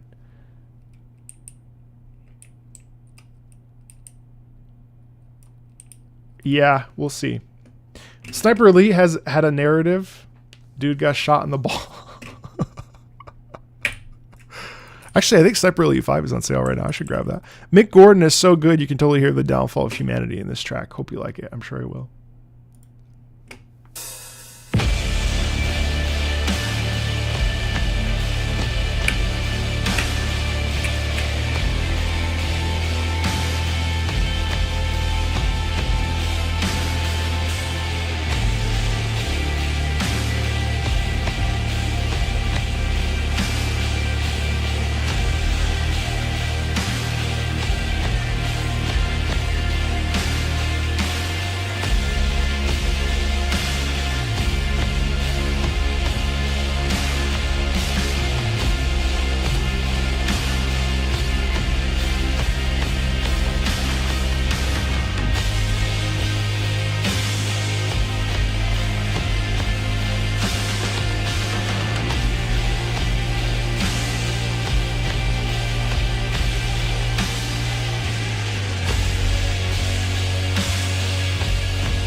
Oh, hey, Dan.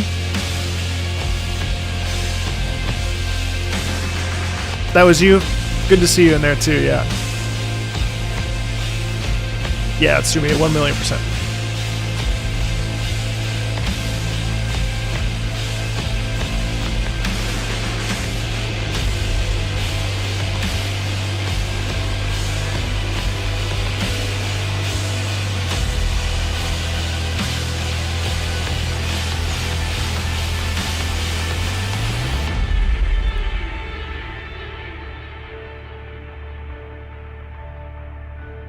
It really is great stuff, isn't it?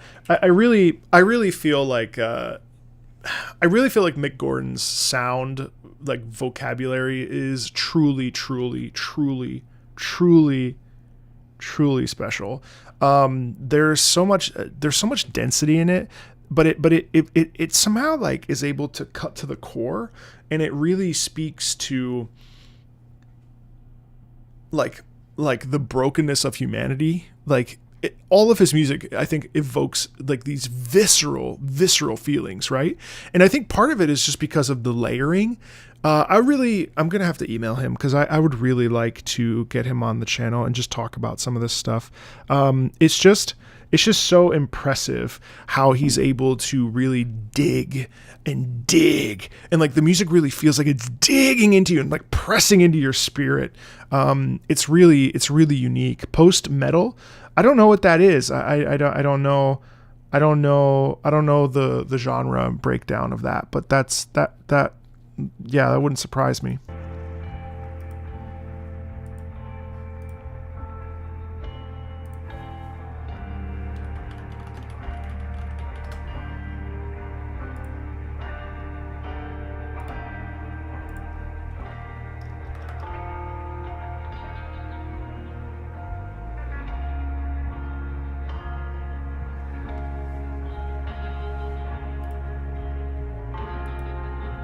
But then here it's also interesting because here we actually pile back. We have this big sort of like beginning, and this is the opposite. So this is the opposite. You know how earlier I was talking about exposition build and then going back down. Well, in this particular moment, what we get is the inverse. So we actually get this big build, and then we get so if Ludwig Forssell does this in Death Stranding 2's music and in Death Stranding, and then Yasunori Nishiki had the, this kind of waveform. This is actually the opposite. This is going invertedly. And I think here there's like another minute. So I would assume that we'll go back up. But it's interesting how we actually flip the script and we go downward and then we, tilt up and stuff. I don't know. I think it's really interesting.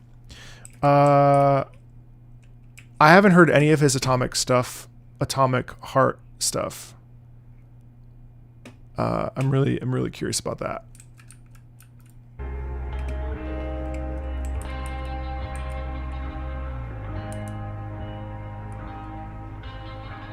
Yeah, I'm gonna stream Bonanza. Oh wait, fuck, that's next week. Okay, I might have to change my schedule. Well, I should be able to finish Wind Waker by Monday. Post-rock uses. Oh, I see. Oh, that's cool. Oh, really? That's funny. Okay.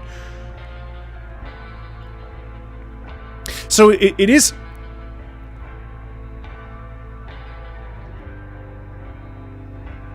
Have you guys ever heard The Partisan, by the way?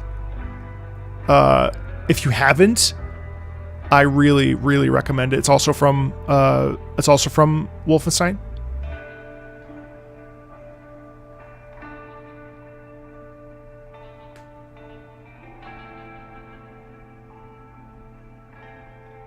Yeah, that's amazing. So here we have this big release that then gradually settles into this feeling of like, like the sun just burning out, It's really cool. Really cool. Yeah, I think, in truth, I actually think that Bonanza may be up for Soundtrack of the Year based on what I've heard. It does suck that they continue to not... I don't think they're ever going to mention David Weiss, and they're never going to mention... oh my God. Come on now.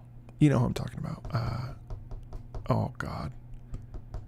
There's I've heard, based on the trailers that I've seen from Bonanza, it's going to be really good. And also, mind you, it's from the same team that made Super Mario Odyssey.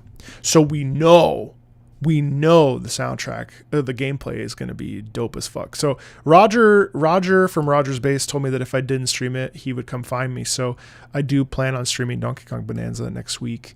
So I'll do Wind Waker starting tomorrow, and then it's hard. It's hard to balance the YouTube side of things and also the streamer side of things, but I really just enjoy playing video games so much that I'm okay with putting some things on the back burner for really good game experiences. And then I guess I'll do Ace Combat 6 after Donkey Kong Bonanza and before Metal Gear Delta. Yeah, I think that's the game plan. Okay. Well, anyway, if you've never heard The Partisan, I really recommend it. I won't play it now. Yeah, these are great tracks, Christopher. Thank you. All right.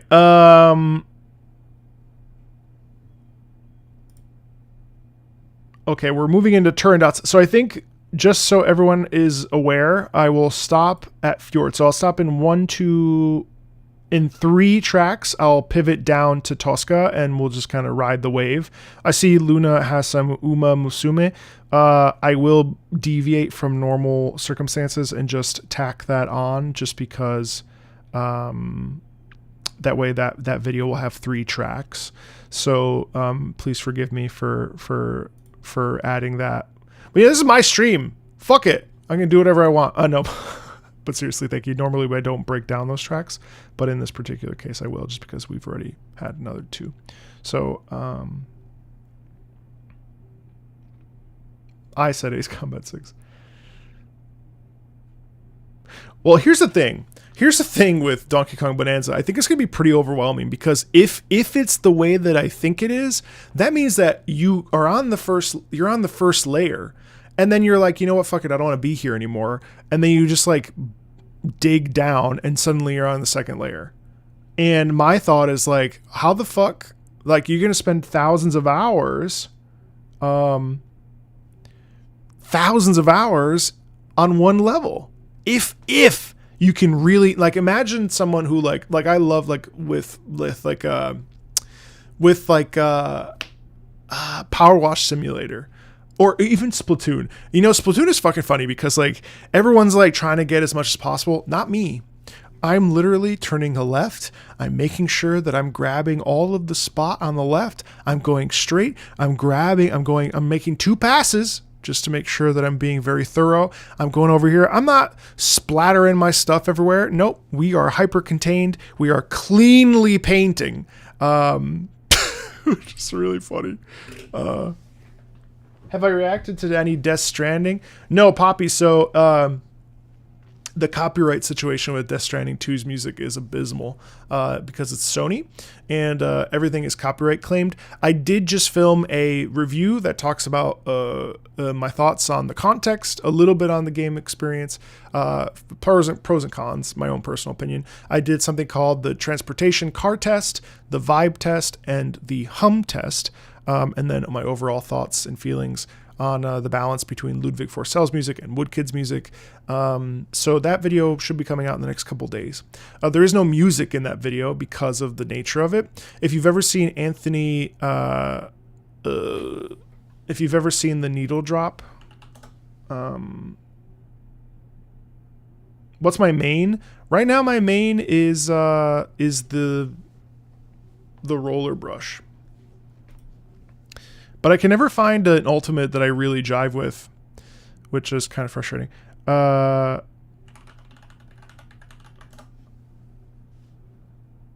So if you've ever seen the needle drop, it's kind of like this format, just so that I'm sort of basing it off of this loosely. Centric album.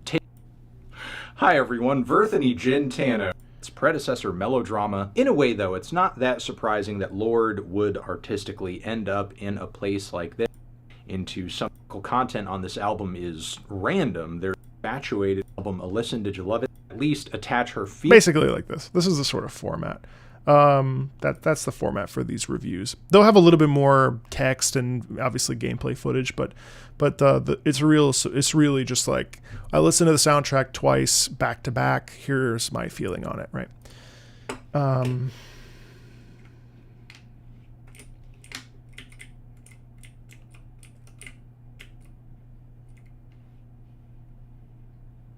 You still haven't recovered from that one Death Stranding backstory? Oh, the one, yeah. Marco, I just want to apologize and say I hope you have your readers ready. Oh, fuck, okay. Oh my god, okay. This song, while very ambient, I would like to see what emotions and visualizations you pull from it. That was truly a cursed place. Jonas had begged me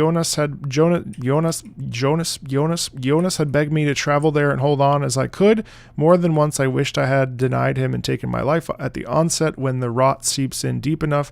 Even that option is lost to you, so I laid there in my torment amongst those too wealthy or too important to simply give the mercy. Imagine if this wasn't you like talking about the game and this was just like a mad rant. I'm sure you've come to see the rot's procession. It slowly ate away my limbs. By the time I could scarcely see the dim can. Imagine if I was actually acting this. This actually be pretty dope to act, but I'm not going to. The sun lit through the shaft. All I knew I had finally reached my head. All I could do was wait for death. It left nothing behind. Behind? I'm suddenly Irish. It left nothing behind. Not harvest. Not livestock. Is Adam still here? Not arbor nor stream, not child nor mother. When it came, you could only run and pray you did not see it again. Very peaceful.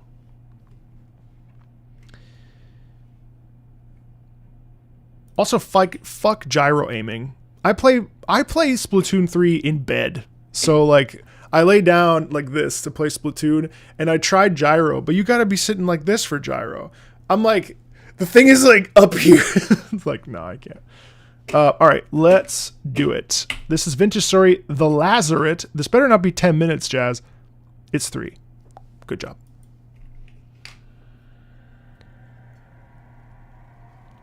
Damn, no, I'm not keeping my...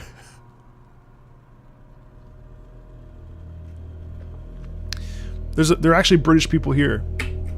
They don't like it.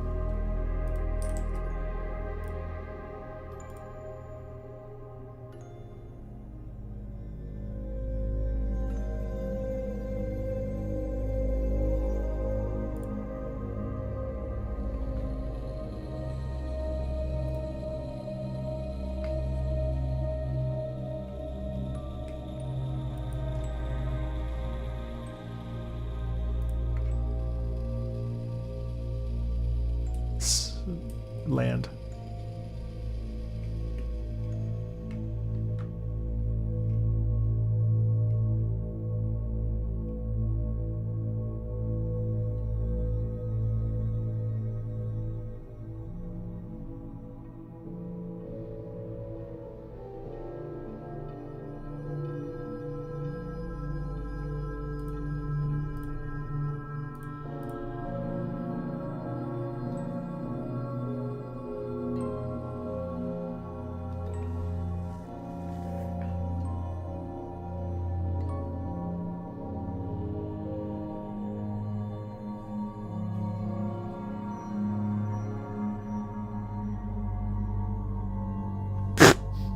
There's this moment that's hilarious. I mean, this is like the most ambient you could possibly ambient. This absolutely fits within the vibe category of a soundtrack, right? Obviously, it is the most ambient that ambiented ever ambiented. And the one thing I would say though is that there's actually quite a bit of sustain. I'm gonna have to stand up here in a second because my back is starting to get stuck. There's a sustain in that is really interesting to me, because what it ends up doing is it has this like sort of core that is just straight, like it just moves like this, right? And then in between that and sort of okay, if the base of this is a straight line, above and below it is just this sort of accentation, and essentially it feels like the line is contorting itself to stretch from the top and on the bottom, which is really interesting. So at the top you're getting this the almost this twinkle, or at the bottom you're getting this sense of like digging into the earth, right? And it wants to have moments of peace, and it wants to have moments of rest, but then it gets dragged further down. As we just heard, it goes, and it drags into itself, and it almost feels like it's like gagging and choking, you know?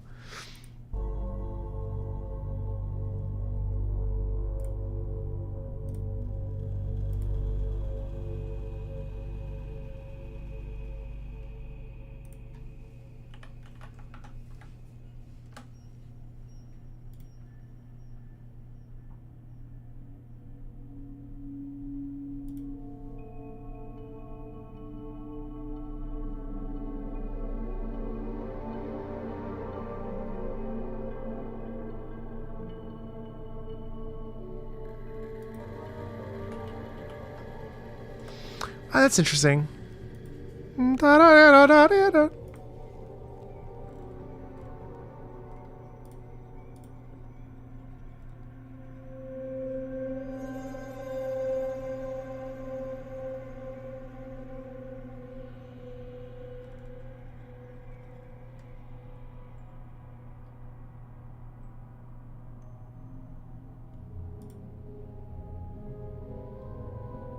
The carnival.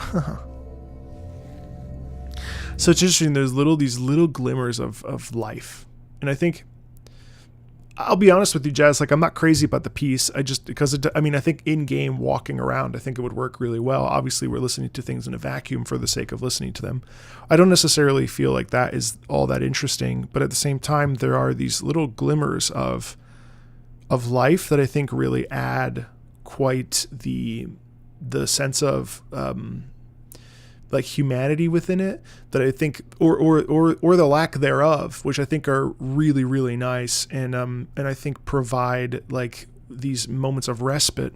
But at the same time, because they're glimmers, and because we keep that line, right? That line has stayed the same. We have not deviated from anything. I'll turn up my volume too. It's a very quiet track though.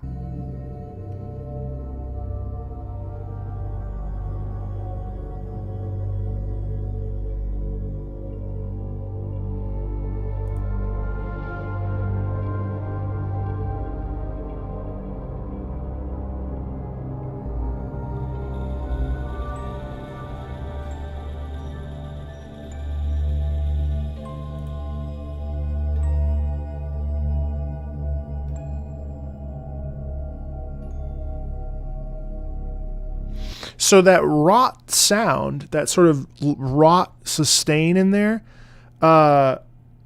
it's sort of breaking down, right? And so there's this moments where you feel like the hand come up, and then it just gets swallowed up by the thing, you know? And I think that works really well in telling its story. Take care, Dan. And I thought that part was really nice. I mean, as a piece of music, it's interesting how it is technically music. It's just incredibly ambient. Yeah. I mean, Vince's story is fascinating. I don't think I'll ever play it, but I think it really has just quite a bit of musical charm in it. That's really, really nice. Yeah, it's nice. Okay, so wait. So we said the volume was too quiet there. So maybe, huh?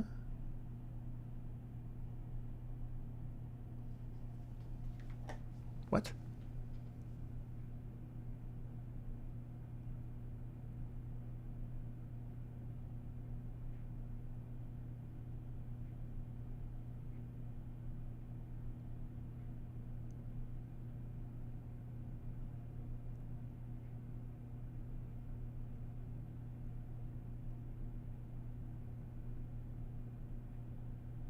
Oh, okay.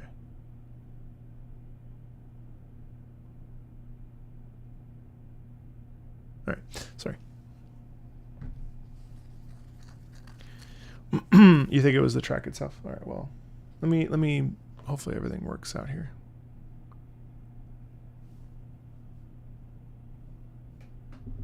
I actually gotta take a stand for a little bit.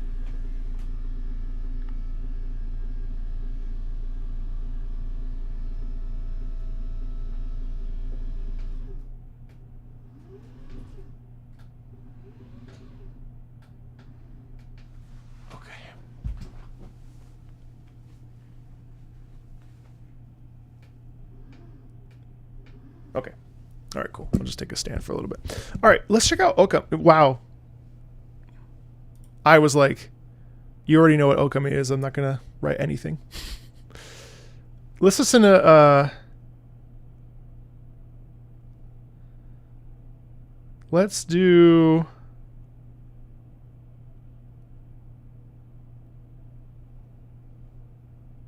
Let's do Ushiwaka's Dance.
Dude.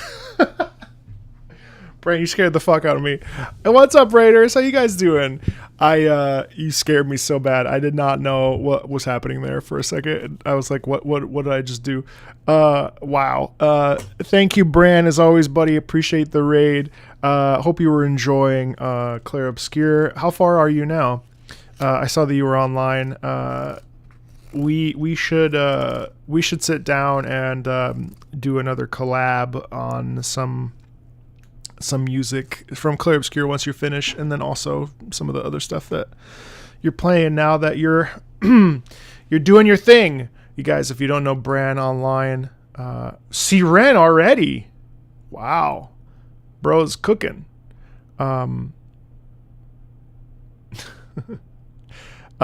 Right now we're listening to my Patreon's Patreon suggestions. Every month they sign up and add songs to the list. We haven't cleared 2,000 yet, guys, but we're going. We're working. It's incredible how much music we've listened to in what, 3 years, but really we haven't even scratched the surface. It's kind of fucked up, isn't it, how much music there is in the video game space, that most of it's just forgotten. That was one thing I noticed today, just to stop while we're listening to Okami here. I was prepping my Death Stranding review. One of the I keep saying I did it, but it's not because I'm trying to get you guys to like get hyped about it. I just keep talking about it because that's what I did this morning. My Death Stranding review, it's coming very soon. No, nothing like that. That would be fucking funny though. Lies of P, yes, I'm working my way through Overture, and I'm going to do a review of the whole thing. But what was I saying? There would be like an epic moment in a song, and then the people in the comments would be like, "You're here for 6 minutes and 20 seconds." And it's like, oh my God, dude, just like, can you not, why do you have to be fucking crazy only about the drop? Like, you can't enjoy the drop without the stuff that comes before. Like, you can't just go for the release. You have to stay for the build. The build is essential, or like, it's always crazy. I mean, like, even look at Claire Obscure. I mean, some of the most popular tracks are the tracks that, well, besides Alicia and Lumiere, I guess they're both slow, but like, everyone's like, oh, Envia Teme. And it's like, yes, Envia Teme is amazing. Absolutely.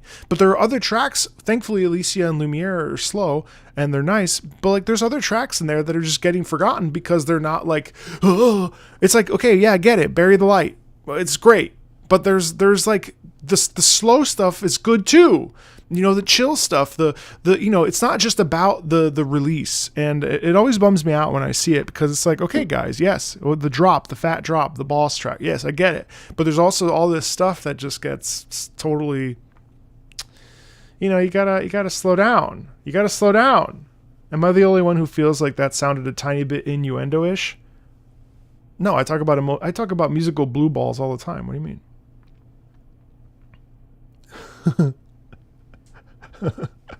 That's I've coined that term, musical blue balls.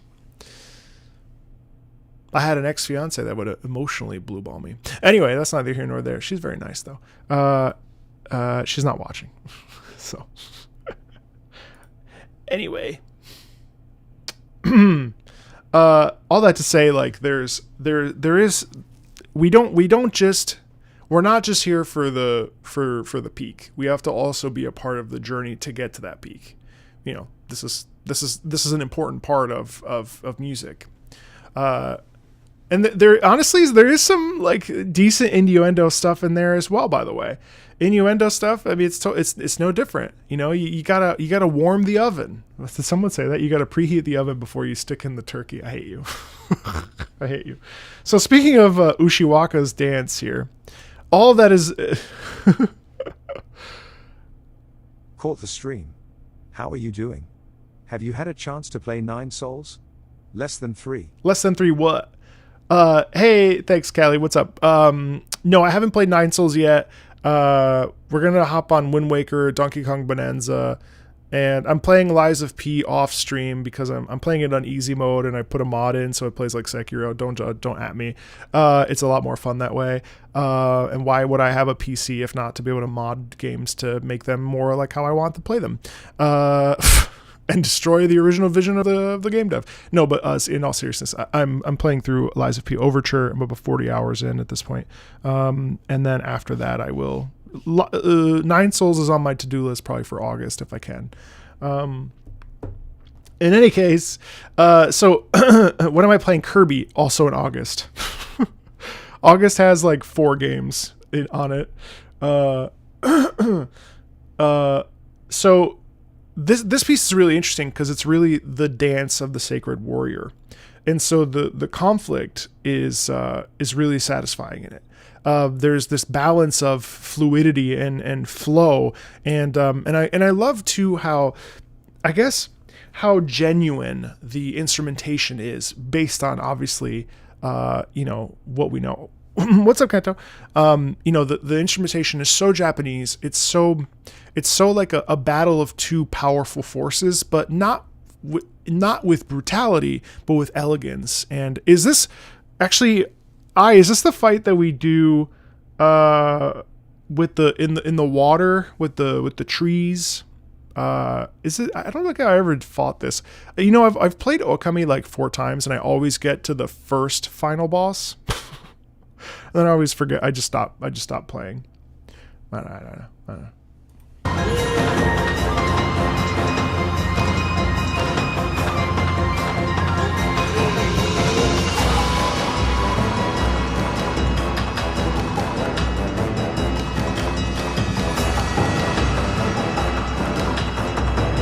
Oh, it is. Okay, yeah.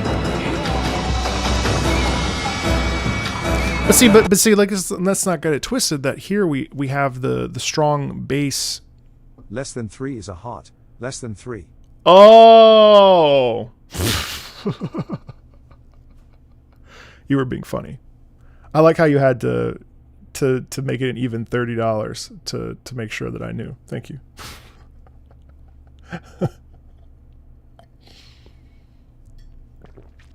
That's funny.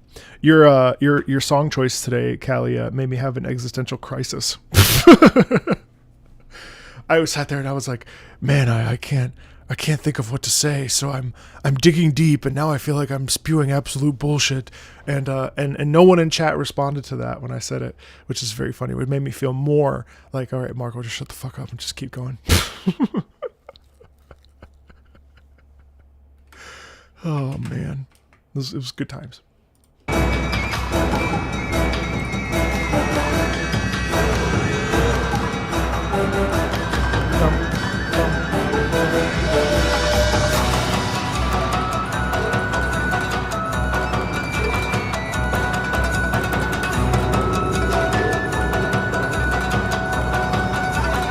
But even there, that's so elegant. Oh wait, actually, hold on.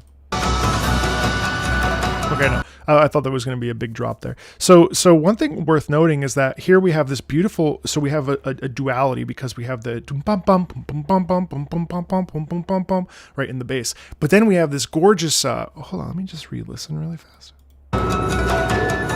Yeah, and then over the top we have the beautiful flute going ba da ya da ya. I less than 3 you guys, mind you. Just as a side note, sorry, I keep getting distracted. I will never say I love you on the stream ever. I just said it, but I don't. I was just speaking it. For me, that's a parasocial bridge too far. Now, do I less than 3 you guys? 1,000,000%. Like, where would I be without channel watchers? Where would I be without? Hey Zachary, it's better. Just a little stiff. I can't wait to go again to physical therapy on Wednesday. Just hopefully he just sets me up. I really I only say I love you to my fiance, to my mother, and to my dearest and dearest. So it's one of those things where people, I do appreciate when people say it, but I will never say it back just because it's like one of my boundaries. I don't have very many, but that's definitely one of them. I've actually been thinking about, I had a wonderful, I'm trying to get her on the channel actually, a former mentor who, whenever we'd sit down and start music, she'd always be like, okay, friends in the arts. And I actually love that, phrase. I know that Davi has music friends, but I really like friends in the arts because it's just such a nice like way to be like, you know, people that enjoy arts that are all gathered around the arts, you know. I like that Davi says music friends. That's a fun, just a really fun phrase as well.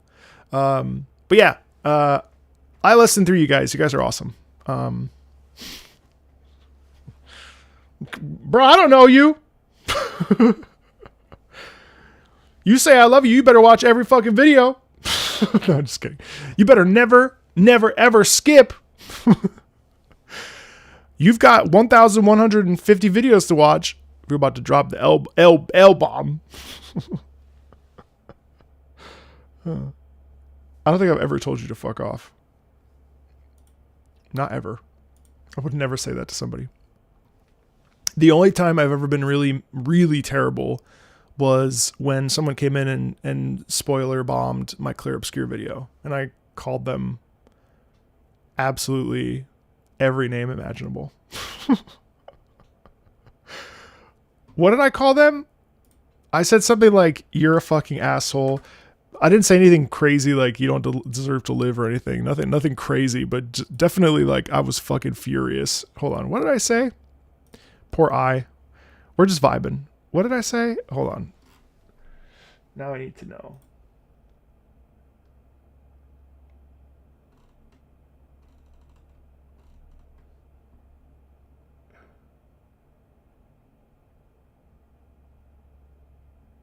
I think it was part 2. No, it was part 3. It was the most not nice I've ever been publicly. I was very not nice.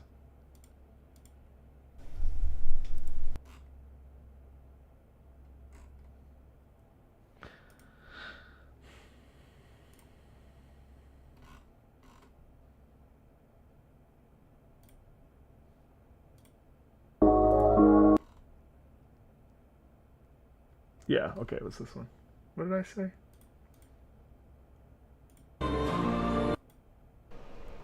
Holy fuck. Nice, okay, cool. Entire plot?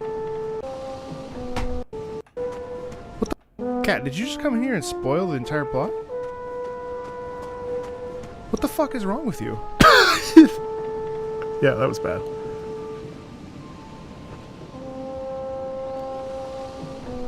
What the fuck is wrong with you, dude?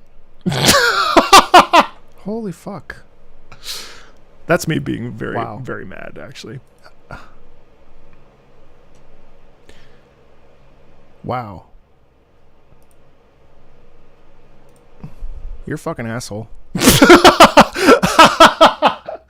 Oh.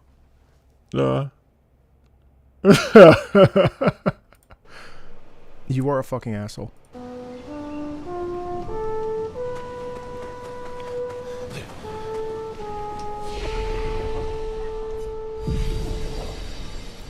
That guy's a fucking asshole. Oh. What a fucking piece of shit. Just... That's legit funny. Anyway, sorry. Yeah, so that's about... Oh, and I crashed out on Genshin because of the Tainari stuff, and I switched the voices to Chinese, and they were being insufferable. And I yelled at them. I was like, can you guys just shut the fuck... What did I say? I can't remember what I said, but I remember I crashed out. And I was like, guys, I'm not playing it in fucking English. And they were like, don't you want to support your fellow voice actors? And I was like, no, I want to play in fucking Chinese. And I was like, they were just being so shitty. And I was like, you go make your own YouTube channel. And then people got mad at me about that. Man, I'm really... I'm really glad I don't stream Genshin anymore. Oof.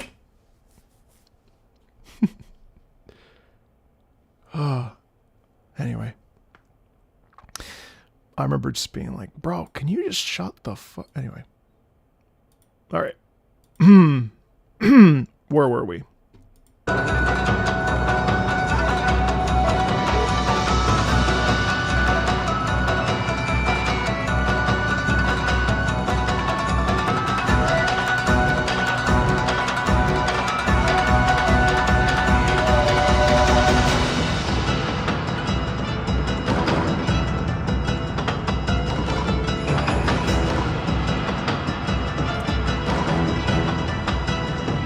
I also love the intensity of this piece. Sorry, I know this is total whiplash. Thank you, I, for being flexible. We're just having a grand old time, aren't we? I also love the constant. So we've actually had some ebbs and flows here that are super subtle, but like we're halfway through the piece, and you notice that now we're back to the boom bum bum boom bum bum boom bum bum. We've had a bunch of different, almost as if we're changing technique on the fly.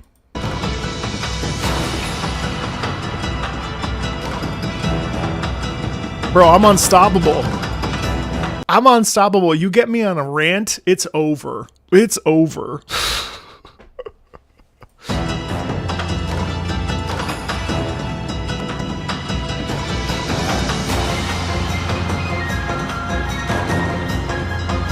That's so fucking good.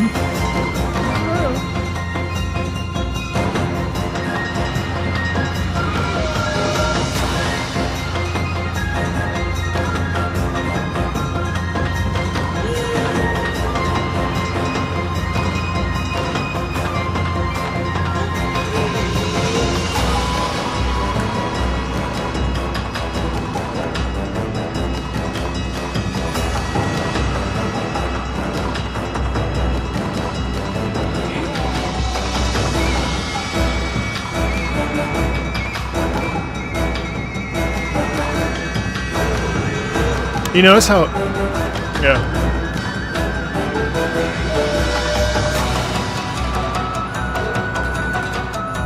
Like it seems repetitive, and in a way it is repetitive, but it also moves at a pace that is sort of nonstop, and it's a really, really, really, really satisfying duel that is constantly morphing. Boom, boom, boom, boom, boom, boom, boom, boom. You know, like it's just constantly shifting. And in that case, it's just really, really, really cool. Let's keep going. Also, just to be clear, like I don't have any problems with anybody really. What I don't like is assholes. Like if you come into my, I told this on my Withering Way stream.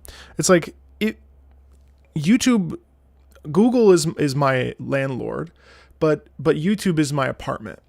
And so if you come into my apartment and you're an asshole and you you insult my food, you insult what I, make for you, then obviously I wouldn't invite you back, which is why I hide users from channel, because it doesn't matter how justified you think that is. If I feel, or if you're deliberately so, an asshole, why, you know what I mean? Like that doesn't make sense. And I never understood people that just let their comments just be like a free for all, because a lot of times the criticism and the commentary doesn't actually provide any actual like substance.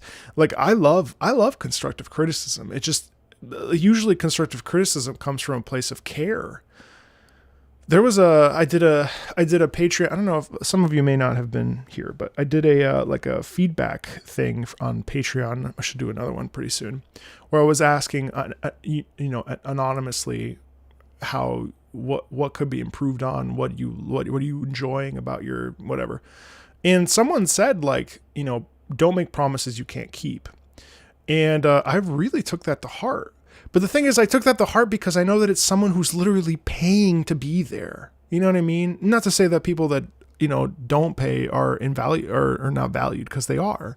But it's just like, if it's like, well, of course I'm going to listen to that, because it's obviously coming from a place of respect or a place of love, because love being like, enjoying the content.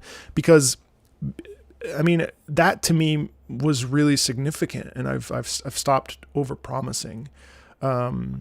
And instead now I just under deliver, instead of over promising.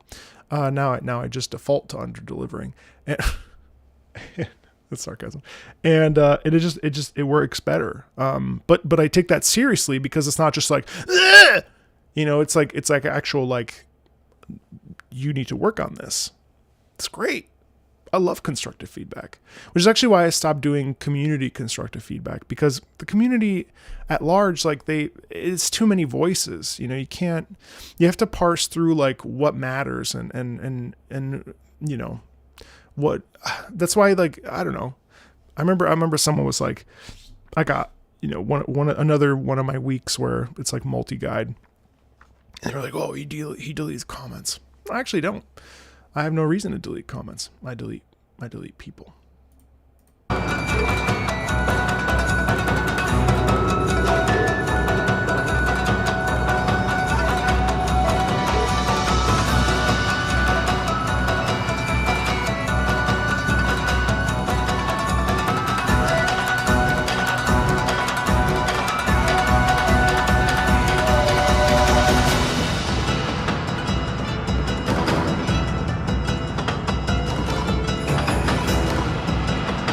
Oh, you're welcome, Pavel. Thank you.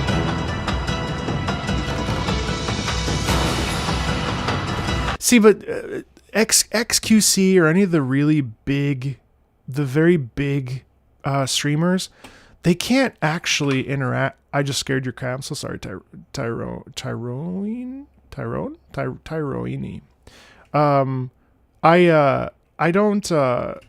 I don't envy those people. I used to have an aspiration to like have like 1,000 people concurrently between Twitch and YouTube, and I really don't anymore. In fact, I need to find some new goals because I don't know what I'm doing. It's good to have goals, but like I'm just so content, and I used to want like a larger amount of concurrent viewers, but the difference is like, I've mentioned this before, like I'd rather have like a solid 250 people that genuinely want to be there, that want to engage, have fun, watch gameplay, listen to music, whatever. Like that's way more meaningful than having 1,000 people that are shouting. And also the conversation just changes. Like the conversation changes. Like I love when these streams are fuller, because I feel like, okay, we're all gathered, we're all enjoying, music together. Like this is I love this. Like this is great. You guys are engaging, I'm engaging with you.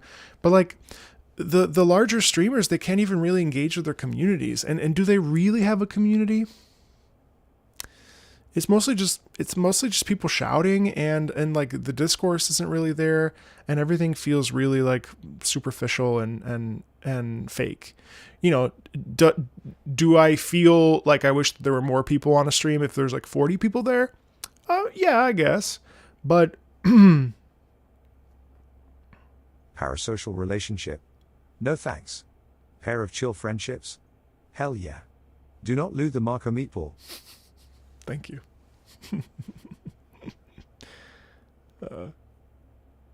Yeah, all I care about is like having a meaningful discussion and people being normal. Because would I be open to listening to music from shows? I can't, because of the copyright issues.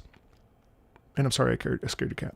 Once the chat gets oversaturated, it feels like the only thing you can do is just post emotes. Yeah, not only that, but like then like you can't actually have a discourse, and it just sucks. Like I actually ran into this problem a couple weeks ago when I was talking about fan service and Wuthering Waves, which is why I've just decided I'm not going to do it. I feel very lucky because the Wuthering Waves community really comes to watch those streams. I'm very grateful for it. They've been like, every single time they've been essentially like record-breaking streams in terms of audience members. And obviously I love when a chat is popping, and that gives me energy, because I'm not looking at the number of people that are in the stream. I was right now just for the sake of this conversation. But it's like, it gets to a point where it's you just can't talk. And then everyone misconstrues everything you say, and people don't really know your personality. And there's a lot of personalities in one place. And so from an ego perspective, you may say, oh, I would like to have this, this, this, and this, and this, right? Oh, more money. Oh, more this. But nothing comes for free. Nothing comes for free. when I was still in the opera industry pretty hard, I was grateful because I was really lucky because I had a connection that enabled me to get a donor. And so every month I would get enough money to basically pay my rent.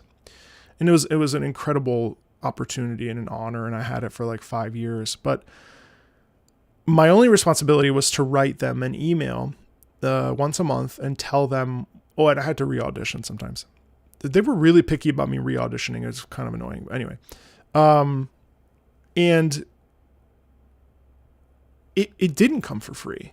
Like, it wasn't just like, here's $750. It's like, no, I had to go to New York. I had to, when I was in Philly, my emails had to be really, really, really dense. Right. And that's like not a big deal, right? I mean, writing an email, oh my God, $750 free dollars. Like, what a luxury, right? It was a gift. It was incredible. I mean, like, the amount of money that exists in the arts is absurd. But that being said, I learned that nothing comes for free, because they expected something. You can't just like, people just, you can't, that's why I take like what I do here pretty seriously. Because it's like, you guys are paying like significant amount of money, or you're spending time, watching the stream. You could be watching or doing anything else right now, but you're choosing to be in this stream right now and engaging with me. I take that super seriously. And so, nothing comes for free, and you always have to do the work. And I don't know, that was an interesting sort of realization I had, where it was like, oh, wow, free money. Oh, fuck, I have to like really be, because I remember one time I was like, oh, I'm going here and I'm doing this. And the guy that I interfaced with was like, you need to write a better email, because they're not going to be happy if they read this. And I was like, oh, oops, like, my bad. So I learned how to write.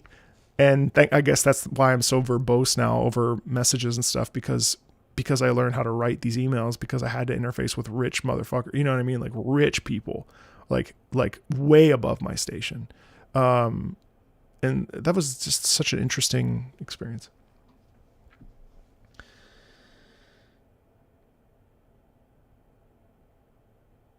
Hey, Griffith, what's up? The chicks are for free. What? The conversation reminds me when Markiplier would do his subscription milestones and cry as he realized that he would never be able to talk to his subscribers again because there were so many. Yeah. Well, I mean, and that's sad. I mean, like, in a way, like, that's amazing, right? But like, here's the thing, like, you can't, like, I like the fact that on Patreon I'm available. You know what I mean? Like there's a certain, I mean, do I wish I made more money? Yeah. Who doesn't? All of us do, I would assume, or maybe we don't. I mean, that's a great problem to have, right? Like, do I wish that I made that like cushy 1 million that I see some gacha creators that are exclusively doing guides and shit make? Like, fuck, that's fucking crazy. Yeah, of course. Am I satisfied? Yes. Does that scare me a little bit? Yes, because I also have to work kind of hard to make a certain threshold so that I'm comfortable. Is that why I do sponsorships? Yes, because it gives me a little bit of like space to breathe. So there's this like balance, I saw something that was like, some girl was complaining about how like $10,000 on Twitch wasn't enough in a month. And I'm like, holy fuck, like, you need to balance your budget better. Like, $10,000 is what some people make in fucking 3 months. Like, I mean, like, there are professions that are $30,000, $34,000 adjunct professors. It's not that much money. I don't have the numbers in front of me, but like, streaming, someone was like, it's interesting. Like, again, this is a massive tangent, but like, streaming is interesting because, and doing YouTube is interesting because, like, the reality is it's, I talked to my therapist about this because people are like, well, it's not hard. And I think it isn't. I mean, it's not difficult in a traditional sense, but compared to what? Compared to construction work? No, it's not harder than construction work. It is what we do mentally challenging at times? Yes. Is it more challenging than like IT or, compared to what? I think it has challenging aspects to it. Engaging with the chat, trying not getting steamrolled, like, continuing with motivation, constantly coming up with new ideas, trying to like make a better video, being entertaining, holding an audience. Like those are things that are difficult, but I wouldn't necessarily say that they're hard, without invalidating that it's a job just like any other at a certain point. And then if it is a job for you, you also have to always keep in mind to be grateful for it, because you're fucking lucky. And most people don't get that. And yeah, so I'll find the conversation around like what is difficult and what is hard very interesting, because it's like, well, I don't work as hard as a construction worker. I work hard in my own way, but I don't,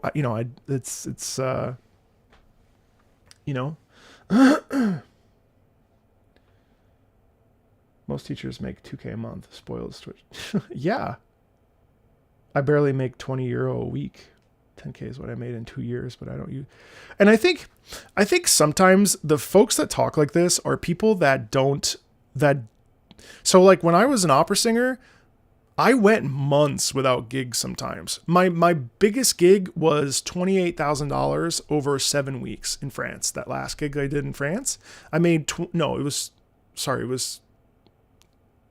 $27,000 in 7 weeks, which was obscene.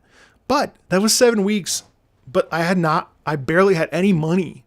And there were days where I had $100 in my bank account, guys. But you know what's hilarious is I went to France for 7 weeks and then I went back for the other 2 at the end of 2019. I literally got the paycheck and then I paid off one of my student loans because I had $110,000 in debt, right? So like I got this fat $24,000 check, immediately gone. It was the most amount of money I'd ever seen in my account. I think at the time my account had like something like $32,000 in it. And I was like, oh my fucking God, like 32 grand. This is the most money I've ever seen. Literally the next day it went to my loan and I went back to having like 2K in my account. Right. And it's just like, I think perspective is so important. And I think like honestly being older, I think keeps me young in some ways, because it's like, I know what it's like to be fucking rock bottom, absolutely poor, not knowing when the next paycheck's going to come in, and like having to do the things that I don't want to do because I physically must do them. And I think like gratefulness is something that is so vital, and so important in everything we do. I'll get off my soapbox here in a second, but it's like, you got to be grateful. I mean, even just being healthy. I mean, my back right now, I'm getting all tense and shit. And it's like, fuck, I missed a month ago when my back was, for the most part fine. Like I could go to the gym and like not worry about fucking it up, or like health is wealth. It's, like perspective is everything. And like, I think as a hot shot 20 something where I felt like the only thing I was really going to be ever doing was being rich as fuck and singing opera. Well, the reality is that that's not the case. And most people struggle, and maybe you get lucky and you do break out and you become, a singer, but also that too. I mean, I remember I was talking with a really famous singer that went to my school in Philly, and she's like, I'm never home. It's just the price you pay. And I'm like, damn, nothing comes for free. She literally makes so much money, always away from her husband, never able to actually live in her apartment. Man, that fucking sucks. Like, it's just, yeah, it's tricky. And I mean, I think again that this person that's like, well, 10K is not enough. It's like, you got to budget better. I'm not saying I'm good at it. Trust me. I just bought like $100 of Wii U games, and I bought like $100 worth of Demon Slayer manga. And I don't necessarily think about where I spend my money, but at least I'm like, okay, I know I'm okay because I have XYZ coming in. Right. But like, fuck. My dad needed to die in order for me to be able to pay off my student loan. Like, that sucks. Like, the only way that I am currently debt free is because my dad died, and I was able, and he gifted, we sold a house in Italy, and we were able to like recoup the money and split it. Like, that sucks. I would much rather have my dad than be debt free. But my dad, in a way, gave me a second chance, and I'm trying to really own that second chance financially. because it's my responsibility and also like my honor to him to be like, hey, the money you gave me like gave me a new start. You know what I mean? Like all that stuff is all anyway. Holy shit. Bro, I just came up for air. What the fuck were we talking about? Oh, we haven't even finished this Okami song. Hold on.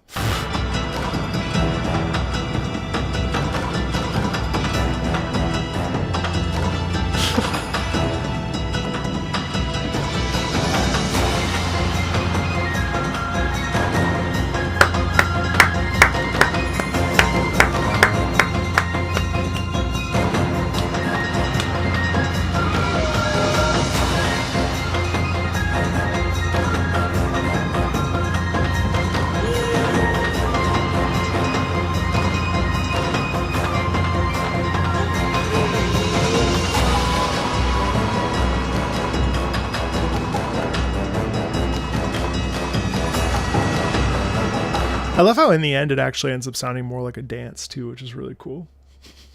Okami was like, I'll be here when you get back. When you get out of your fucking tunnel vision of Yap. But again, you couldn't do this. You couldn't do this with 4,000 people in here. You just couldn't. You couldn't. There's no way. There's no way. There's no way. You can't have a conversation like that at 4,000 people. And it's the difference between having like a large stream is a concert, is a live, massive concert venue performance. Here with the number that we have here, we're vibing. This is a hangout. They're called Liederabends, where you sit and gather and talk about music and listen to music around the piano. You know, this is an intimate venue. This is a conversation. This is like in these kinds of concerts, the singer would usually like explain and introduce the piece, and like you would have a little bit of, you know, you see people smiling, you see people's eyes, you can really engage with an audience. They're also terrifying because there's just enough people to be uncomfortable. In a big theater, it's all just, you know, you really only see the first like 20 faces, and then after that it's all just like heads, and it kind of just blends together. I mean, you feel the presence in an audience, but you can't really like make them out. There is something absolutely terrifying about like being uncomfortable and nervous and having a stomach ache in front of 4,000 people though. That, man, oh god, that shit. Anyway, I'm not doing it again. You guys almost made me rant again.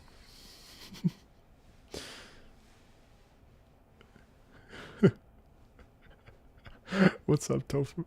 What's up, Cheggy? Hey, Marco, sorry I'm late. Wait, could I get a quick recap? Let me start over. All right, so basically...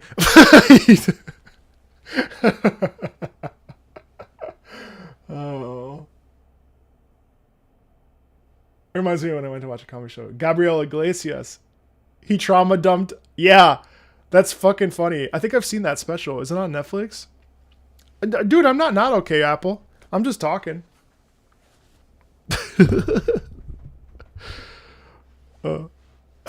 You like Marco rants? Well, they're for free. Unless you're on Patreon, then they're actually paid. But otherwise, they're free. Oh man. All right, let's sit back down.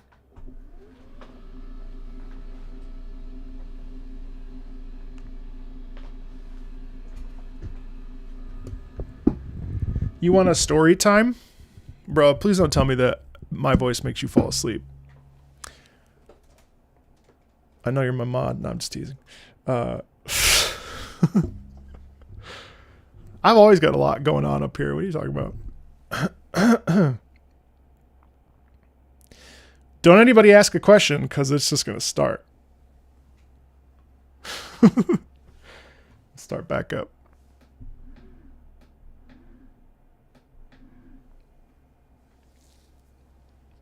Okay, hold on.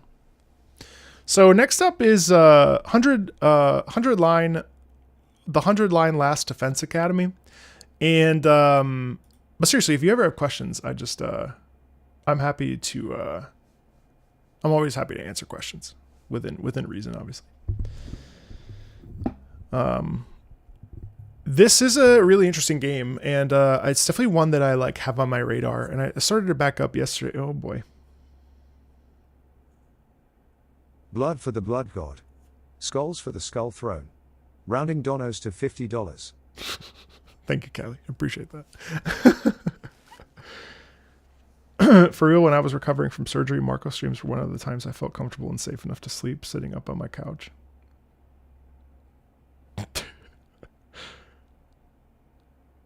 Someone told me the other day that my voice reminded them of their angelic grandmother. But yeah, so this game is really appealing, and I actually really genuinely want to play it. I hope I actually can like commit to it, because I'm very non-committal. Like I've kind of realized that I love video games, so I buy all of them, but the amount that I actually like willingly like will commit to and play is actually quite small. I think that's for most people. I mean, I feel like if you're a fan of games and you have the income to be able to buy them, you kind of want to play out and experience all of them. And I'm just privileged that I'm in a position where it's kind of a business expense. It's also a tax write-off. So it's like, yeah, of course I'll buy whatever game, because it's, I'm very privileged in that regard, and I know that. But this one's one that is really appealing. So I'm hoping I can lock in with it. I'm people's comfort streamer. I know, but then they get mad when, why did I take Sonic out back behind my channel and get rid of him like Old Yeller? I did not. I did no such thing. Listen, too much of a good thing is never good. You gotta space that shit out. But no, the reason why was because I had done quite a bit of Sonic, and I feel comfortable knowing that I could take a couple of weeks off or months off, or I guess several months off now, and come back to Sonic, and it'll be fine. There's still stuff. I still want to continue my Sonic journey, and I do love Sonic. Don't get me wrong. I mean, Sonic Unleashed was one of my favorite games of the year that I played personally. But I realized that I was doing a fuck ton of Sonic. Plus, like, why not? I mean, I'm trying to keep this thing going for like 10 more years, man. If I do everything now, great videos. But then what? What am I going to do then? All right, congratulations. You've reached the end of the prologue. Your reward, having to fight an absolute psychopath. Oh, wait. Oh, yeah, this is the, is this the yellow guy? Fjord? I can't remember.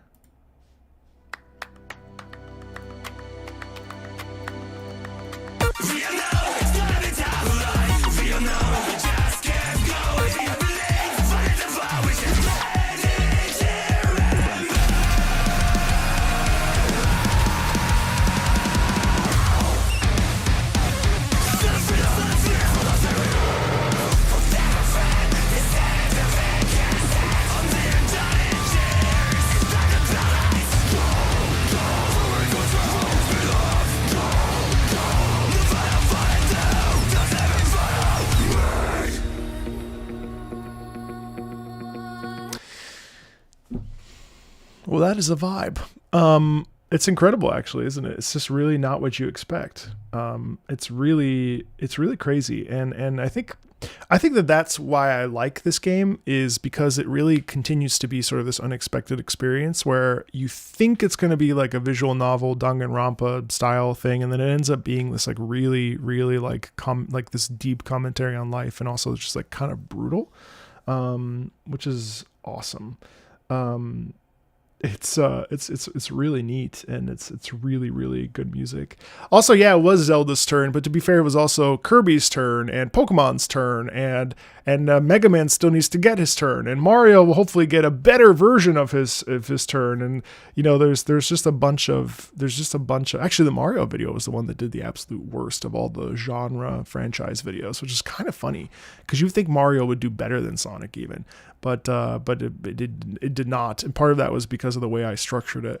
But anyway, man, I just feel like talking. This is fucked up. I'm like, yeah, music's great. Let's talk. No, that's cool. Let's go.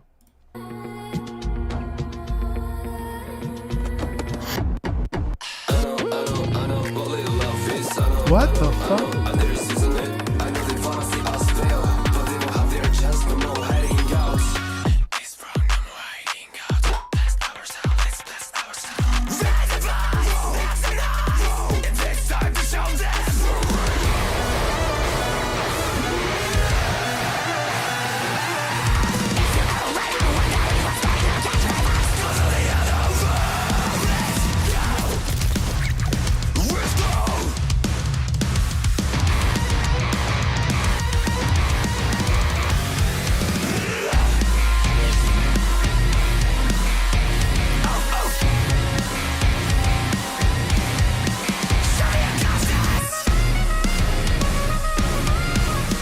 What?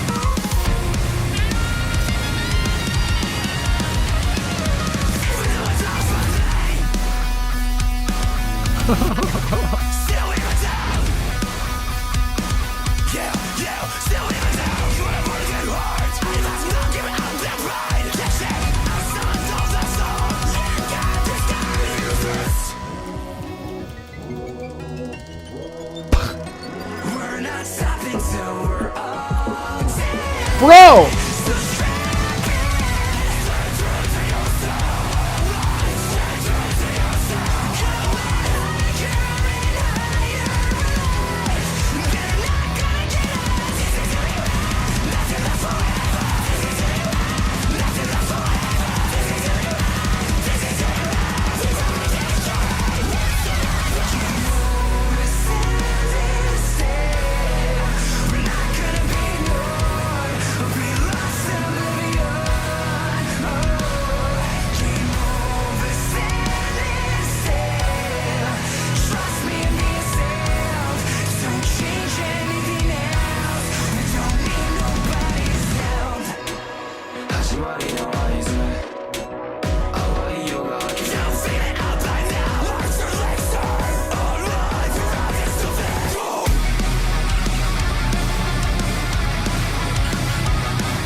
Yes.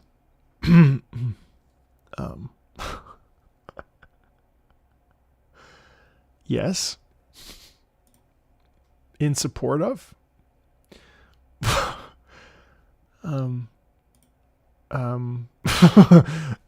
Yeah. I mean, yeah. Fuck. I mean, yeah. It's fucking.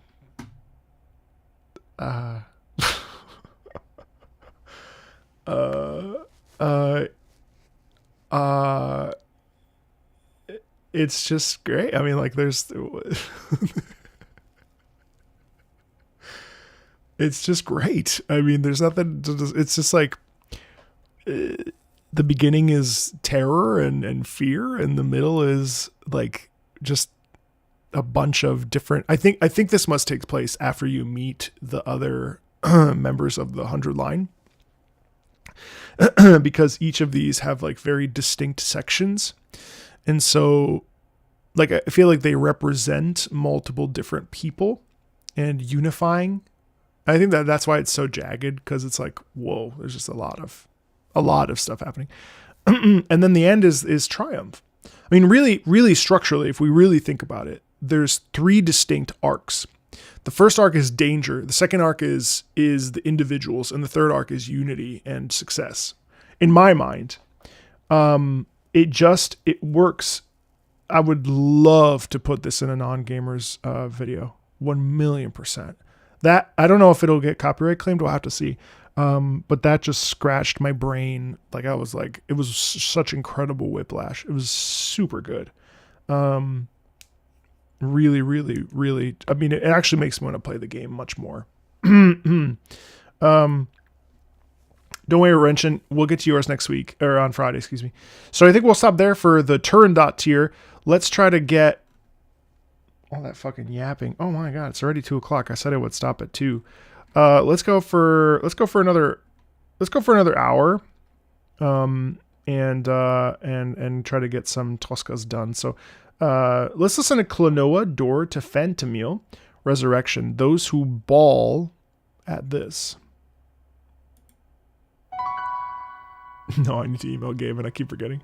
I forgot I promised I would email Gaben. Oh. That's a lot to process. Yeah, I know, right?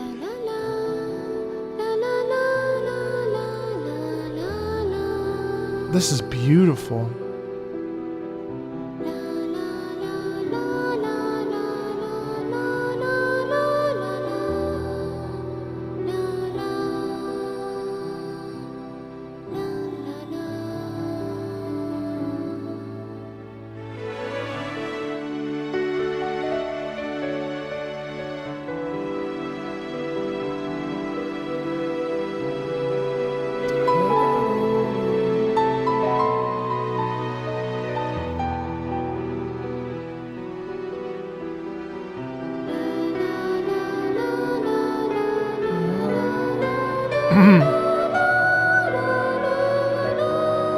Really beautiful. I mean, just beautiful childlike singing.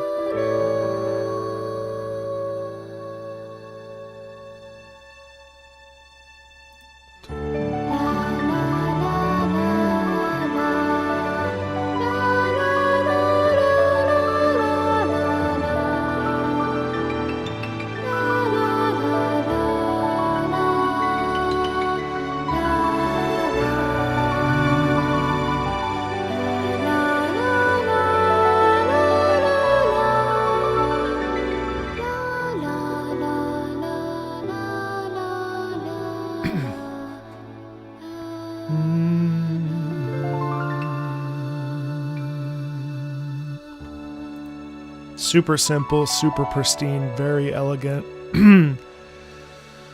very, very light, and just so warm and sweet. It really felt like just the most innocent. There's a quality and just absolute purity in it. It's like so beautiful. What's Gaben's email? I'll email him right now. Gaben at valvesoftware.com.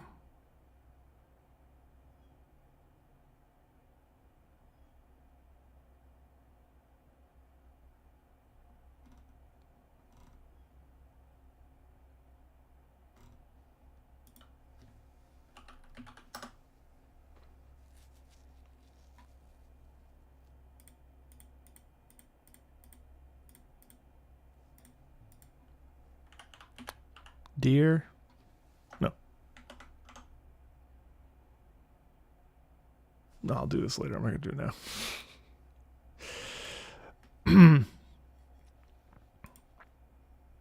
Okay, we'll do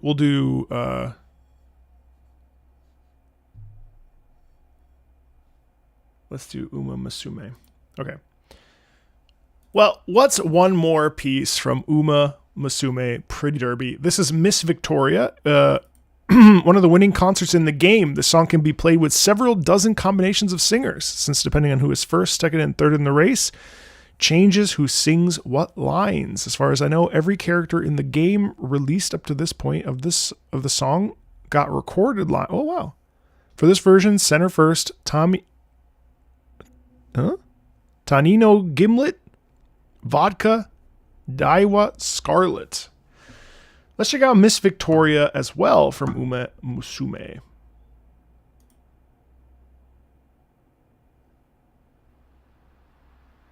Oh wait, what? This has visuals we need to watch.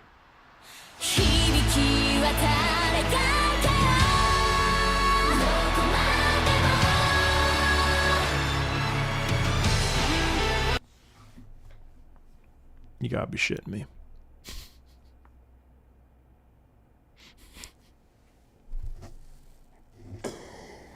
Oh my god, that's funny.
Oh, not the slowdown.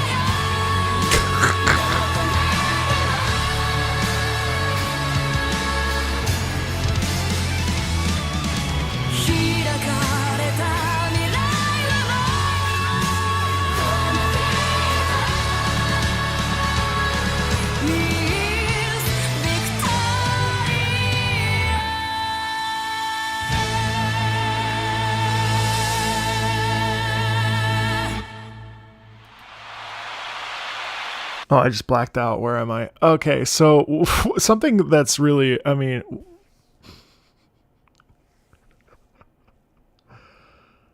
oh, it's absurd.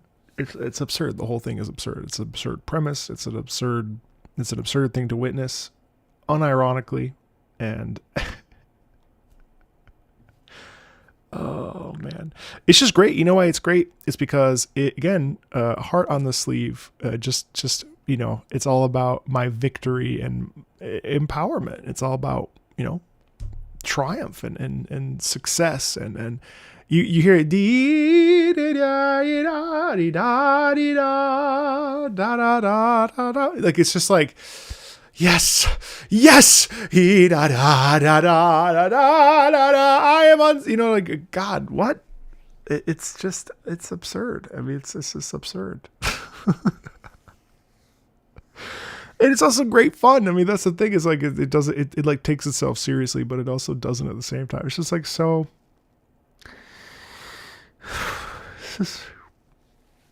It's absurd. Tempest Rising. Oh, this is that new RTS. By Our Blood. Composer Adam Skorupa. Another banger of a game which came out this year and doesn't get the love it deserves. A true successor to Command and Conquer. All glory to the Tempest Dynasty.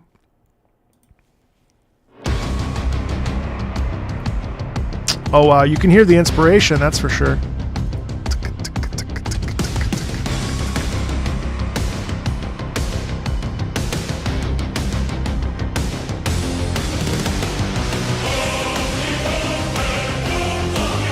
Yeah. Let me see the lyrics that I like it. Hello.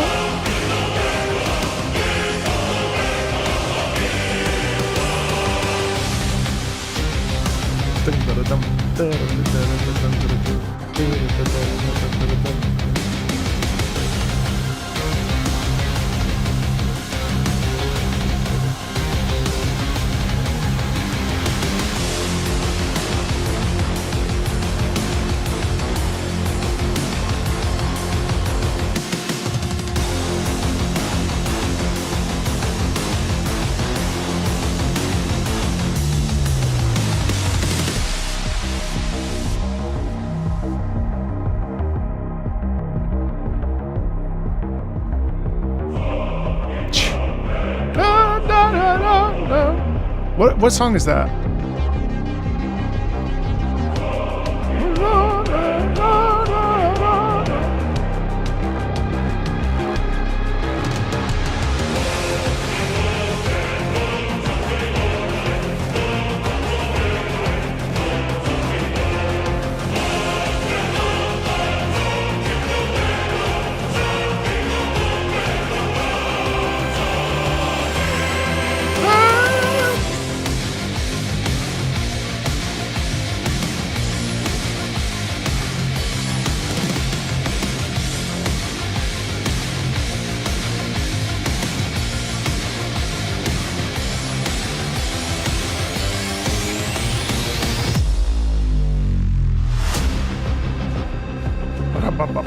Oh, that's Katyusha, isn't it? Yeah, you're right. Hello.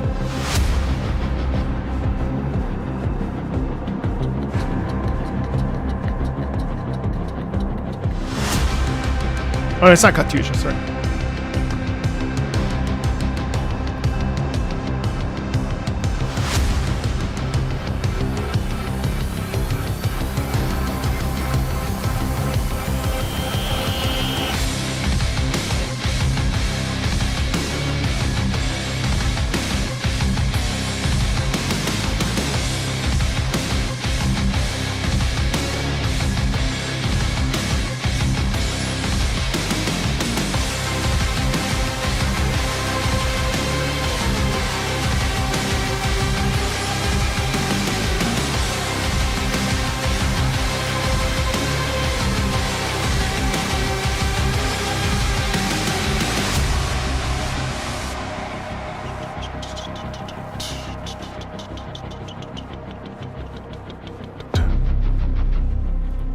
Dude, that's really good. Thanks for putting that on there. That's really, really cool. I really enjoyed that immensely.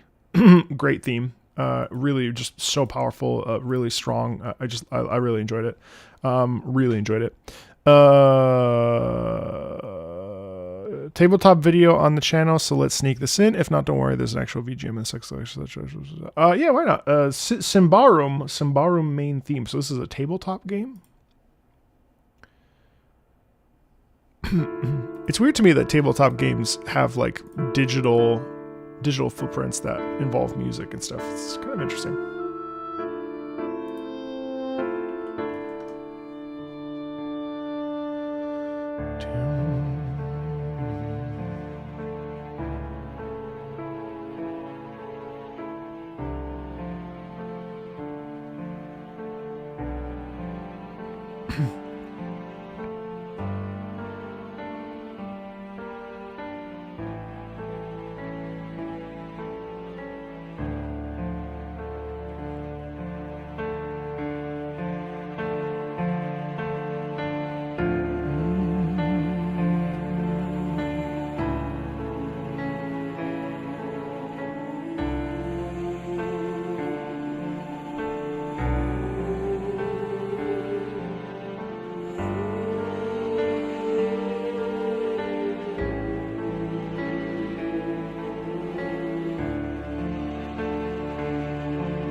A little like Moonlight Sonata. That's really cool. Da da da. Da da. Da da.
I mean, yeah, very, very stark, very, very beautiful. I think it's one of those pieces that's like super like meaningful and you know, obviously leaves us with a sense almost of longing and like things are just like falling through our grasp. It's a bit unsexy, and I think like that is awesome because it's very, very, very tragic, and it has the sound quality of just like bleakness. You know, everything's dark and twisted and yeah, I really liked that. I really liked that. I really liked the piano, especially in it, especially with the bum bum bum bum bum bum bum bum bum bum. Really nice piece.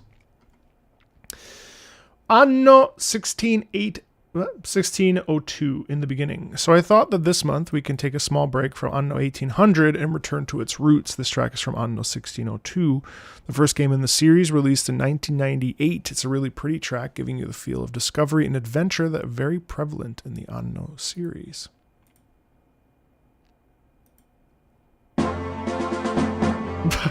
Yeah. Shum, shum. Bum, bum, bum, bum, bum.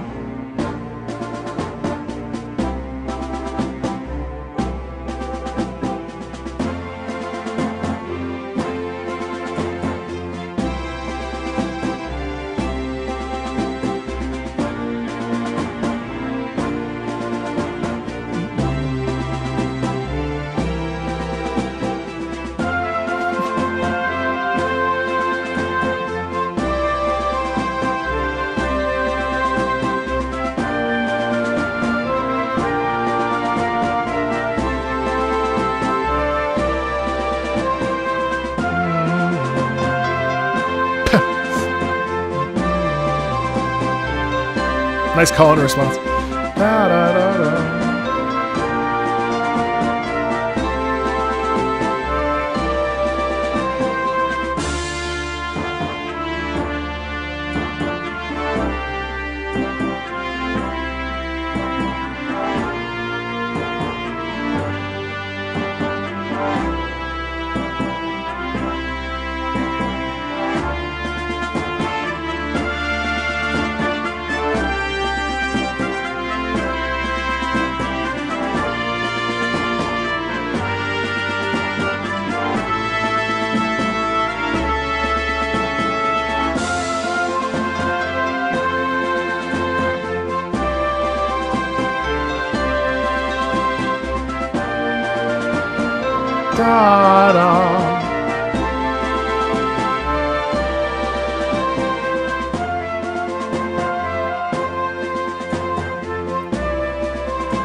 Da,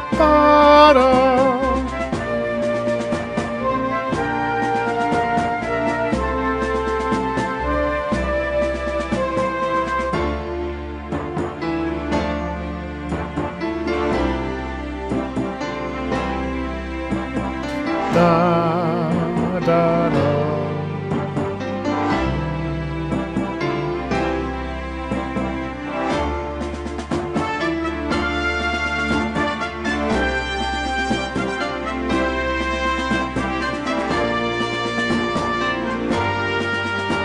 Ba, ba, ba.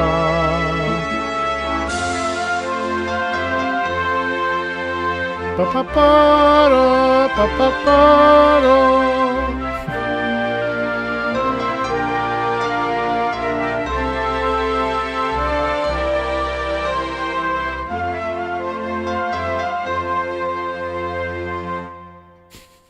It's so simple, given the time that it was written in. It's just really nice. It's just really just like a simple, elegant, just great. I mean, like there's nothing too deep about it. I feel like it very much captures the feeling of travel and exploration and taking on a new vista and saying like I'm gonna go there and yeah, I don't know. I really, it was such a simple piece, and yet it was really lovely. It was great.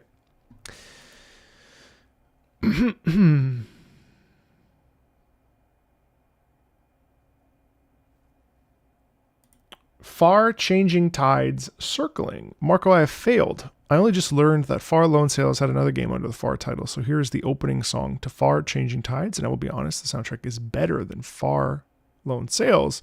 Joel, is it Skok, I wonder, is a freaking master of emotional instrumental music. Let's listen.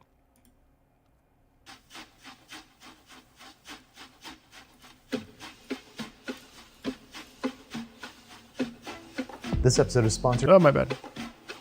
I procced a video for later.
Yeah, I mean, what's not to love? I mean, it's just incredible.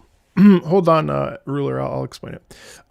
It's just great. And the song is called Circling, and really it's this meditative trance-like experience where you just like, you put that on while you're working. I guarantee you're going to be incredibly productive. There's just constantly this sense of spinning, right?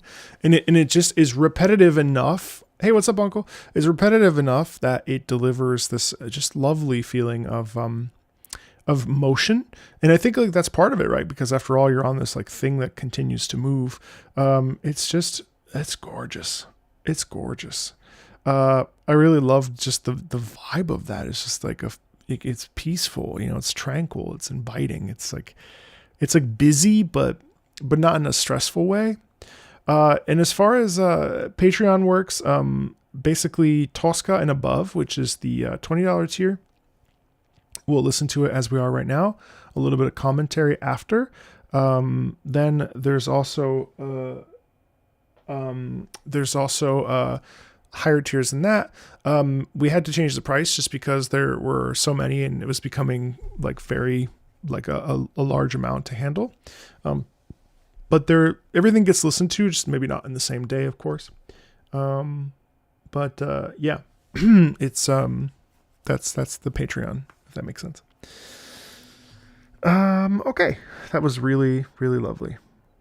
Yeah, very meditative. Oh, Pacific Drive, Ghost on the Road. Due to certain events, I've had to buckle down or up and finally get my driver's license. Nice.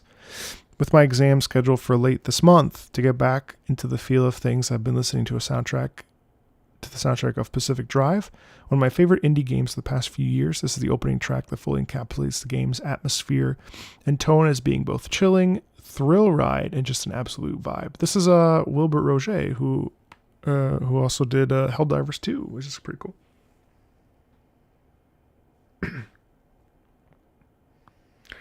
Nightwish, I don't think I know. Marco, do you organize all the music you've listened to? Yeah, if you ! Song list, Redcar, one of the members of the community, was gracious enough to organize and keep up with every song we've listened to on these streams in an Excel spreadsheet. That's very easy for you to just Control F if there's something you've never heard before, or you know, there's links there for you as well. If I recall, the only thing we don't have on there is the date that I listened to something, but it's okay. And also, I like repeat listens, so no one should ever feel weird about suggesting something that I've already heard or whatever.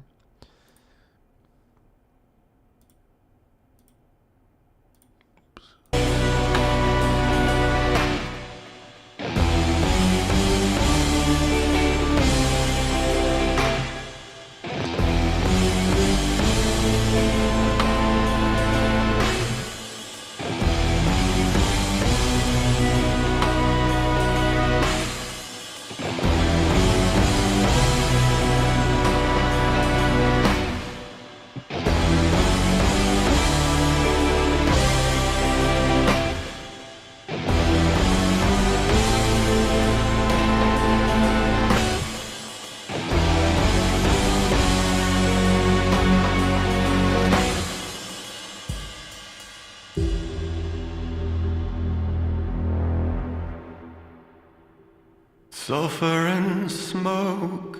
Hey, Sartisha, how are you? Blows through the snow. It smells like money. Sounds like Woodkid almost. Gordon McGlattery. Rivers for spine. Oh, now Wilbert Roget. I'm sorry. Between the dry pines of bones unbecoming. And you might have to hang behind. Wow. Hang behind me.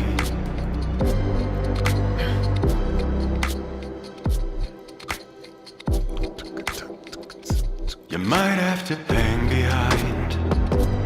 Red eyes on the highway.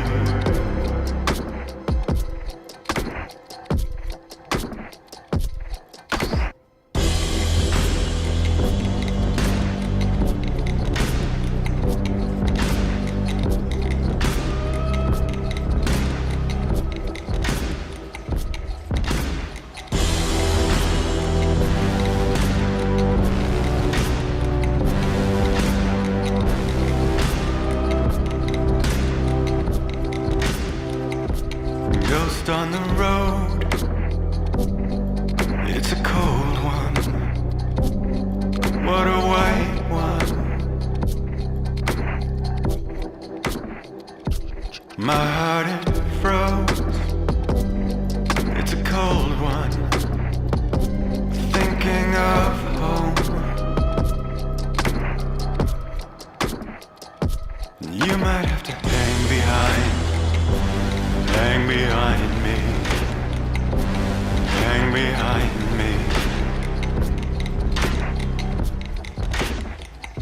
You might have to hang behind these lights on the highway.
That's, I mean, really, really, really, really angsty. And I guess, yes, I suppose there is some calmness in it, but overall, I mean, it's a piece just about like, you know, I don't know. It feels very transformative. It feels really about like,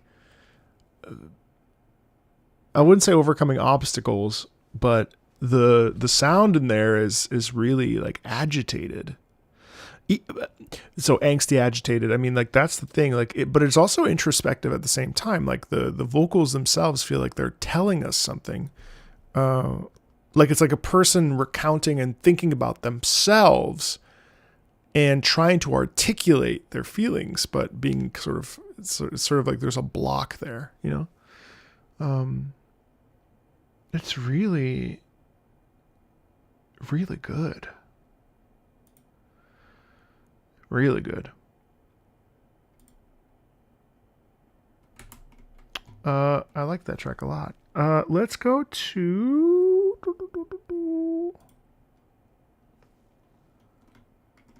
Hold on one second. 1, 2.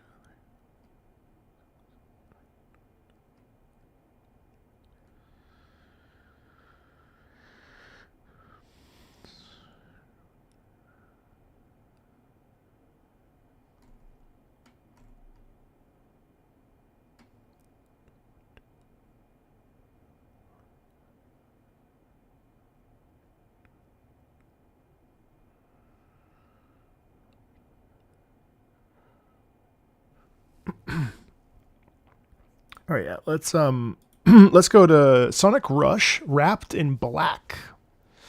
Hey, nice, Ruler. Final boss theme against Eggman and his Soul Dimension counterpart or future descendant. Eggman, Nega in their mech. The Egg Salamander. Sonic Rush's OST is so insanely amazing. Composes Hideki Naganuma, famously behind Jet Set Radio. Really? Fun fact, they actually sampled a speech from Malcolm X for this song. What?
I gotta tell you the truth, like that was probably the most intense Sonic track I've ever heard, where there was like this really, there's almost anger in it. I genuinely loved that. I actually think that may be my favorite favorite boss theme that I've heard. Now, traditionally, I actually feel like Sonic's boss themes are, not counting Frontiers, I feel like Sonic's boss themes are the weakest. And certainly, like in Sonic Unleashed, for instance, I skip over the bosses because I'm sorry to say I don't really like Dark Gaia, and you know, I think the Phoenix track in that game was probably my favorite. But like in general, I haven't really resonated with a lot of the boss tracks, or certainly any of the Eggman tracks in Sonic that I've played. But that had a lot of like emotional depth to it. Like that was kind of like the intensity in that was really satisfying, because you have the really fun rhythm in I don't think it wasn't drum and bass, but it was like bordering on it, right? So fast rhythm, boom, boom, right? So you got that. Then you've got this and then you have the sampling, which I think added something. At the very least, it just felt very serious, and there was a ton of tension in it, and I thought that was really good. Personally, I thought that was really good personally. I enjoyed that immensely. Yeah, that was great. Really cool track. I'm glad I heard it. Okay. I think I'm going to stop there. Just cause my back is starting to feel weird. So I'm going to just take a break and just go lay on the floor and stretch out a little bit. So we've got a bunch more to do, but we'll be fine cause we have Friday. I'll probably get to Renshin in the Turandot tier. So 1, 2, 3, 4, 5, 6. I'll probably do 6 of the upper tiers, and then I'll just spend more time on the Tosca tier. I'm going to try next week on Friday. I'm going to try to get from BAM down to probably Crimsoneer. I'd like to get that's a healthy 20 tracks. So that's my hope for that. BAM down to Crimsoneer, and then we'll keep going for the rest of the month. So thanks a ton, everybody. This was a ton of fun today. It was great to be back. I feel like I haven't seen seen you guys in a minute, seen your names in a minute. It's been really fun to thanks for letting me rant and just hang out and have great chats. So thank you everybody that stuck around, that was hanging out over on Twitch, of course, and from Brand's stream if you're still here.